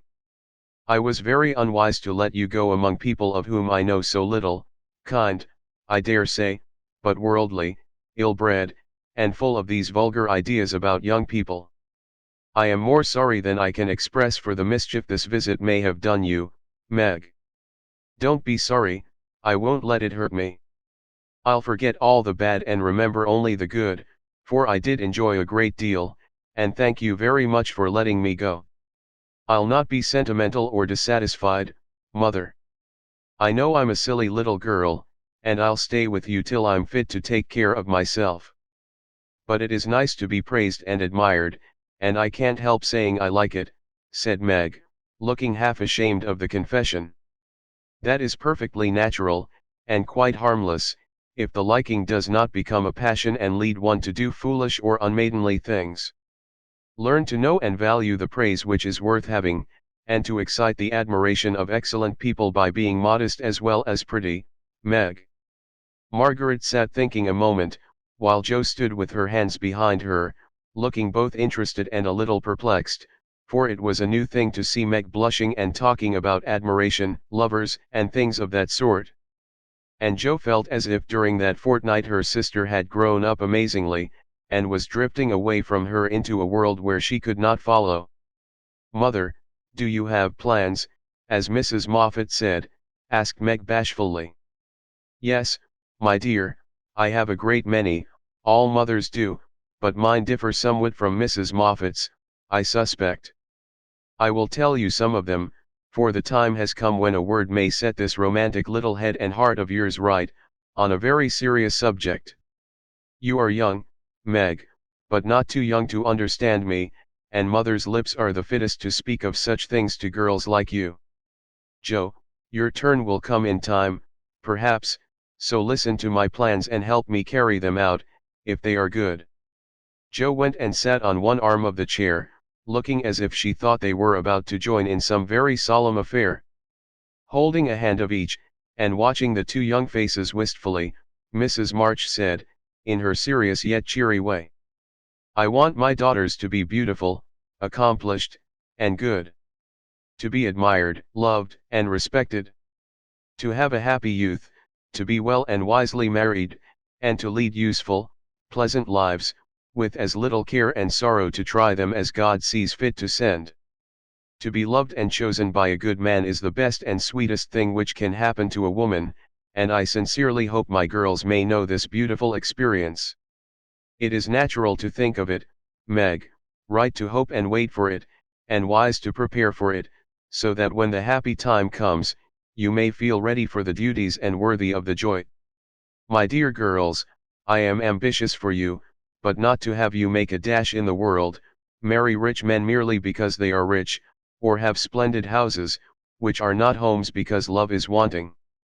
Money is a needful and precious thing, and when well used, a noble thing, but I never want you to think it is the first or only prize to strive for. I'd rather see you poor men's wives, if you were happy, beloved, contented, than queens on thrones, without self-respect and peace. Poor girls don't stand any chance, Belle says, unless they put themselves forward, sighed Meg. Then we'll be old maids, said Joe stoutly. Right, Joe. Better be happy old maids than unhappy wives, or unmaidenly girls, running about to find husbands, said Mrs. March decidedly. Don't be troubled, Meg, poverty seldom daunts a sincere lover. Some of the best and most honored women I know were poor girls, but so love-worthy that they were not allowed to be old maids. Leave these things to time. Make this home happy, so that you may be fit for homes of your own, if they are offered you, and contented here if they are not. One thing remember, my girls. Mother is always ready to be your confidant, father to be your friend, and both of hope and trust that our daughters, whether married or single, will be the pride and comfort of our lives. We will, Marmee, we will, cried both, with all their hearts, as she bade them good night. Chapter 10. As spring came on, a new set of amusements became the fashion, and the lengthening days gave long afternoons for work and play of all sorts. The garden had to be put in order, and each sister had a quarter of the little plot to do what she liked with. Hannah used to say, I'd know which each of them gardings belonged to, ficm in Chinny, and so she might, for the girls' tastes differed as much as their characters. Meg's had roses and heliotrope, myrtle, and a little orange tree in it. Joe's bed was never alike 2 seasons, for she was always trying experiments. This year it was to be a plantation of sunflowers, the seeds of which cheerful land-aspiring plant were to feed Aunt Cockletop and her family of chicks. Beth had old-fashioned fragrant flowers in her garden, sweet peas and mignonette, larkspur, pinks, pansies, and southernwood, with chickweed for the birds and catnip for the pussies. Amy had a bower in hers, rather small and earwiggy, but very pretty to look at, with honeysuckle and morning glories hanging their colored horns and bells in graceful wreaths all over it, tall white lilies, delicate ferns, and as many brilliant, picturesque plants as would consent to blossom there. Gardening, walks, rows on the river, and flower hunts employed the fine days, and for rainy ones, they had house diversions, some old, some new, all more or less original. One of these was the P.C., for as secret societies were the fashion, it was thought proper to have one, and as all of the girls admired Dickens, they called themselves the Pickwick Club. With a few interruptions, they had kept this up for a year, and met every Saturday evening in the big garret, on which occasions the ceremonies were as follows: 3 chairs were arranged in a row before a table on which was a lamp, also 4 white badges, with a big P.C in different colors on each, and the weekly newspaper called, the Pickwick Portfolio, to which all contributed something, while Joe, who reveled in pens and ink, was the editor. At 7 o'clock, the 4 members ascended to the club room, tied their badges round their heads, and took their seats with great solemnity. Meg, as the eldest, was Samuel Pickwick, Joe, being of a literary turn, Augusta Snodgrass, Beth, because she was round and rosy, Tracy Tupman, and Amy, who was always trying to do what she couldn't, was Nathaniel Winkle. Pickwick, the president, read the paper, which was filled with original tales, poetry, local news, funny advertisements, and hints, in which they good-naturedly reminded each other of their faults and shortcomings. On one occasion, Mr. Pickwick put on a pair of spectacles without any glass, rapped upon the table, hemmed, and having stared hard at Mr. Snodgrass, who was tilting back in his chair, till he arranged himself properly, began to read. The Pickwick Portfolio. May 20th, 18 Poets' Corner. Anniversary Ode. Again we meet to celebrate, with badge and solemn rite, our 52nd anniversary. In Pickwick Hall, tonight. We all are here in perfect health, none gone from our small band. Again we see each well-known face, and press each friendly hand. Our Pickwick, always at his post. With reverence we greet, as, spectacles on nose, he reads our well-filled weekly sheet.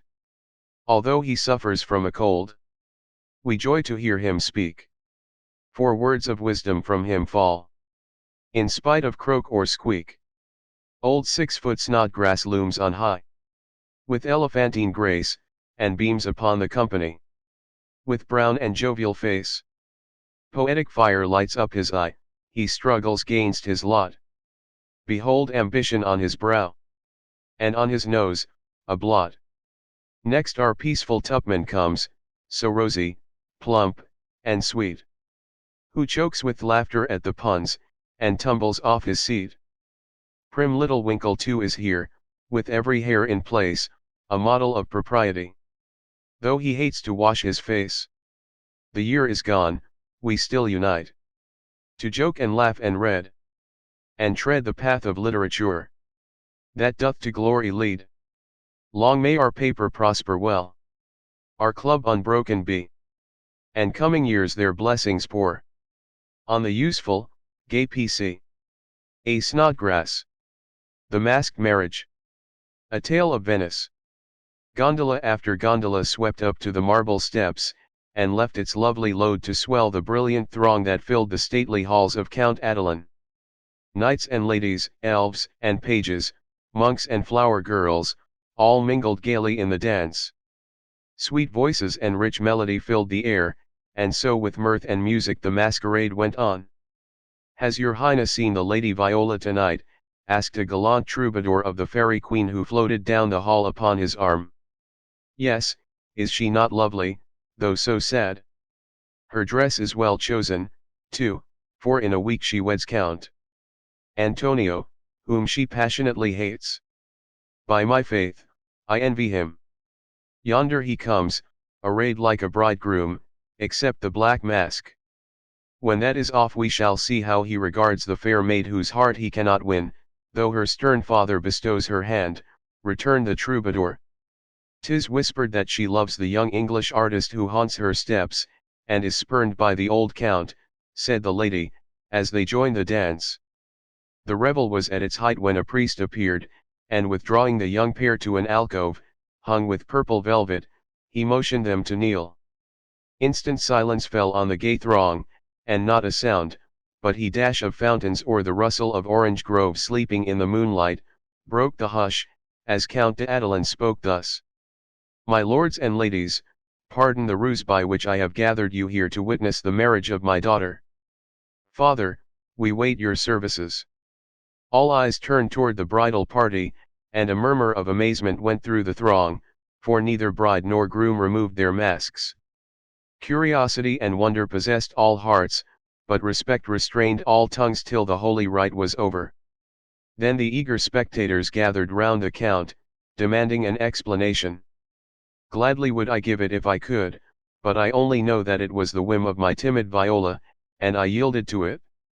Now, my children, let the play end. Unmask and receive my blessing. But neither bent the knee, for the young bridegroom replied in a tone that startled all listeners as the mask fell, disclosing the noble face of Ferdinand Devereux, the artist lover, and leaning on the breast where now flashed the star of an English earl was the lovely Viola, radiant with joy and beauty. My lord, you scornfully bade me claim your daughter when I could boast as high a name and vast a fortune as the Count Antonio.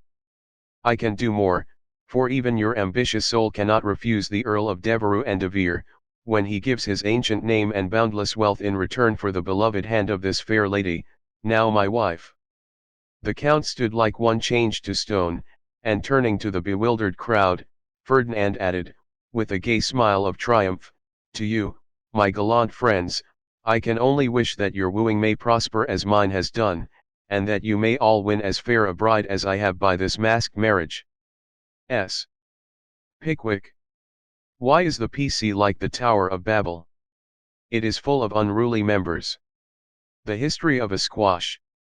Once upon a time a farmer planted a little seed in his garden, and after a while it sprouted and became a vine and bore many squashes. One day in October, when they were ripe, he picked one and took it to market. A grocerman bought and put it in his shop. That same morning, a little girl in a brown hat and blue dress, with a round face and snub nose, went and bought it for her mother. She lugged it home, cut it up, and boiled it in the big pot, mashed some of it salt and butter, for dinner. And to the rest she added a pint of milk, 2 eggs, 4 spoons of sugar, nutmeg, and some crackers, put it in a deep dish, and baked it till it was brown and nice, and next day it was eaten by a family named March. T. Tupman.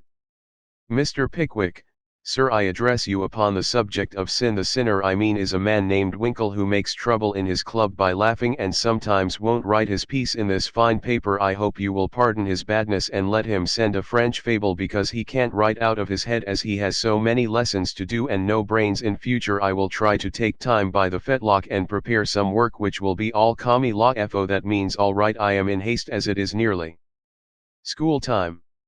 Yours respectably, N. Winkle. The above is a manly and handsome acknowledgment of past misdemeanors. If our young friends studied punctuation, it would be well. A sad accident. On Friday last, we were startled by a violent shock in our basement, followed by cries of distress. On rushing in a body to the cellar, we discovered our beloved president prostrate upon the floor, having tripped and fallen while getting wood for domestic purposes. A perfect scene of ruin met our eyes, for in his fall Mr. Pickwick had plunged his head and shoulders into a tub of water, upset a keg of soft soap upon his manly form, and torn his garments badly. On being removed from this perilous situation, it was discovered that he had suffered no injury but several bruises, and we are happy to add, is now doing well. Ed. The public bereavement. It is our painful duty to record the sudden and mysterious disappearance of our cherished friend, Mrs. Snowball Patpaw. This lovely and beloved cat was the pet of a large circle of warm and admiring friends, for her beauty attracted all eyes, her graces and virtues endeared her to all hearts, and her loss is deeply felt by the whole community. When last seen, she was sitting at the gate, watching the butcher's cart, and it is feared that some villain, tempted by her charms, basely stole her. Weeks have passed, but no trace of her has been discovered, and we relinquish all hope, tie a black ribbon to her basket, set aside her dish, and weep for her as one lost to us forever. A sympathizing friend sends the following gem. A lament. For S.B. Patpaw. We mourn the loss of our little pet, and sigh o'er her hapless fate, for never more by the fire she'll sit, nor play by the old green gate. The little grave where her infant sleeps is 'neath the chestnut tree. But o'er her grave we may not weep, we know not where it may be. Her empty bed, her idle ball. We'll never see her more, no gentle tap, no loving purr is heard at the parlor door. Another cat comes after her mice. A cat with a dirty face. But she does not hunt as our darling did, nor play with her airy grace. Her stealthy paws tread the very hall where Snowball used to play. But she only spits at the dogs our pet so gallantly drove away. She is useful and mild, and does her best. But she is not fair to see. And we cannot give her your place, dear, nor worship her as we worship thee. A.S. Advertisements. Miss Oranthe Bluggage, the accomplished strong-minded lecturer, will deliver her famous lecture on woman and her position at Pickwick Hall, next Saturday evening, after the usual performances. A weekly meeting will be held at Kitchen Place, to teach young ladies how to cook. Hannah Brown will preside, and all are invited to attend. The Dustpan Society will meet on Wednesday next, and parade in the upper story of the clubhouse. All members to appear in uniform and shoulder their brooms at 9 precisely. Mrs. Beth Bouncer will open her new assortment of dolls' millinery next week. The latest Paris fashions have arrived, and orders are respectfully solicited. A new play will appear at the Barnville Theatre, in the course of a few weeks, which will surpass anything ever seen on the American stage. The Greek Slave, or Constantine the Avenger, is the name of this thrilling drama.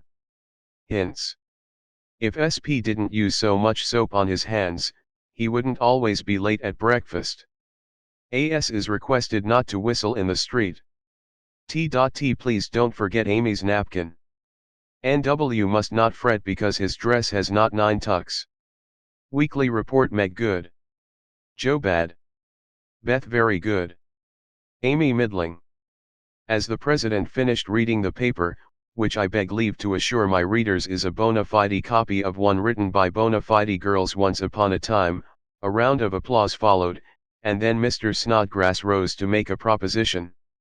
Mr. President and gentlemen, he began, assuming a parliamentary attitude and tone, I wish to propose the admission of a new member, one who highly deserves the honor, would be deeply grateful for it, and would add immensely to the spirit of the club, the literary value of the paper, and be no end jolly and nice.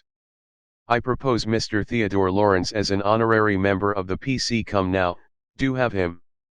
Joe's sudden change of tone made the girls laugh, but all looked rather anxious, and no one said a word as Snodgrass took his seat. We'll put it to a vote, said the president. All in favor of this motion please to manifest it by saying, aye. Contrary-minded say, no. Meg and Amy were contrary-minded, and Mr. Winkle rose to say with great elegance, we don't wish any boys, they only joke and bounce about. This is a ladies' club, and we wish to be private and proper. I'm afraid he'll laugh at our paper, and make fun of us afterward, observed Pickwick, pulling the little curl on her forehead, as she always did when doubtful. Up rose Snodgrass, very much in earnest.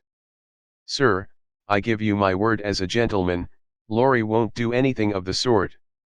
He likes to write, and he'll give a tone to our contributions and keep us from being sentimental, don't you see? We can do so little for him, and he does so much for us. I think the least we can do is to offer him a place here, and make him welcome if he comes. This artful allusion to benefits conferred brought Tupman to his feet, looking as if he had quite made up his mind. Yes, we ought to do it, even if we are afraid. I say he may come, and his grandpa, too, if he likes. This spirited burst from Beth electrified the club, and Joe left her seat to shake hands approvingly. Now then, vote again. Everybody remember it's our Laurie, and say, aye, cried Snodgrass excitedly. Aye. Aye. Aye, replied 3 voices at once. Good. Bless you.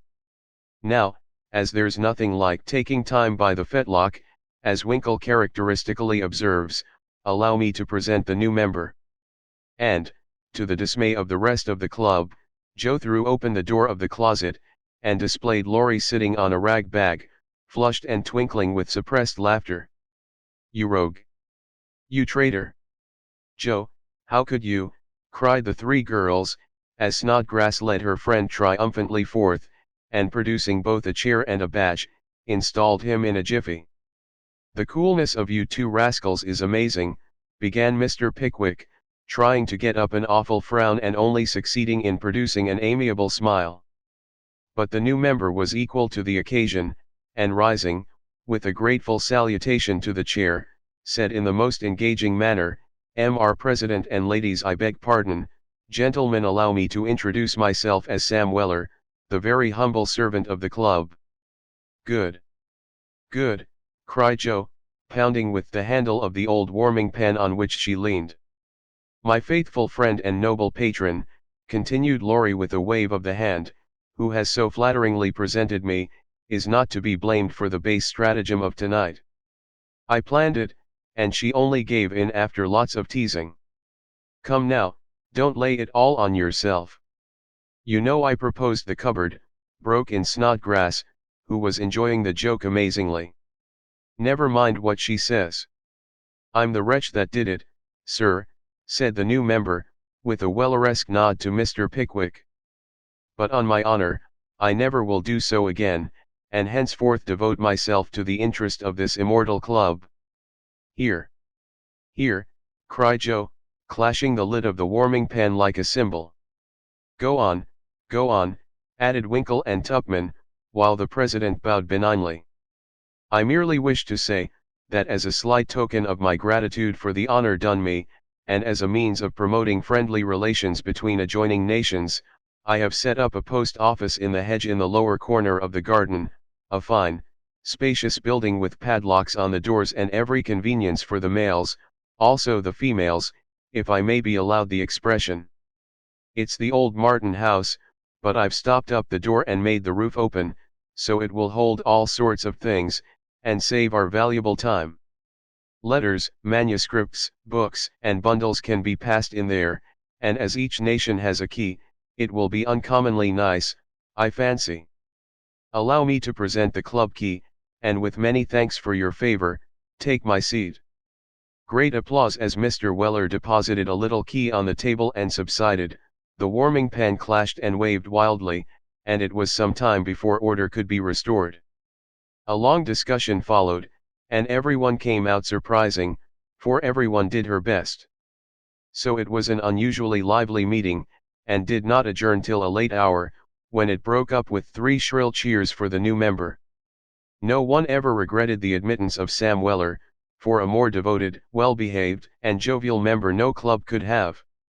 He certainly did add spirit to the meetings, and a tone to the paper, for his orations convulsed his hearers and his contributions were excellent, being patriotic, classical, comical, or dramatic, but never sentimental. Joe regarded them as worthy of Bacon, Milton, or Shakespeare, and remodeled her own works with good effect, she thought. The P.O. was a capital little institution, and flourished wonderfully, for nearly as many queer things passed through it as through the real post office. Tragedies and cravats, poetry and pickles, garden seeds and long letters, music and gingerbread, rubbers, invitations, scoldings, and puppies. The old gentleman liked the fun, and amused himself by sending odd bundles, mysterious messages, and funny telegrams, and his gardener, who was smitten with Hannah's charms, actually sent a love letter to Joe's care. How they laughed when the secret came out, never dreaming how many love letters that little post office would hold in the years to come.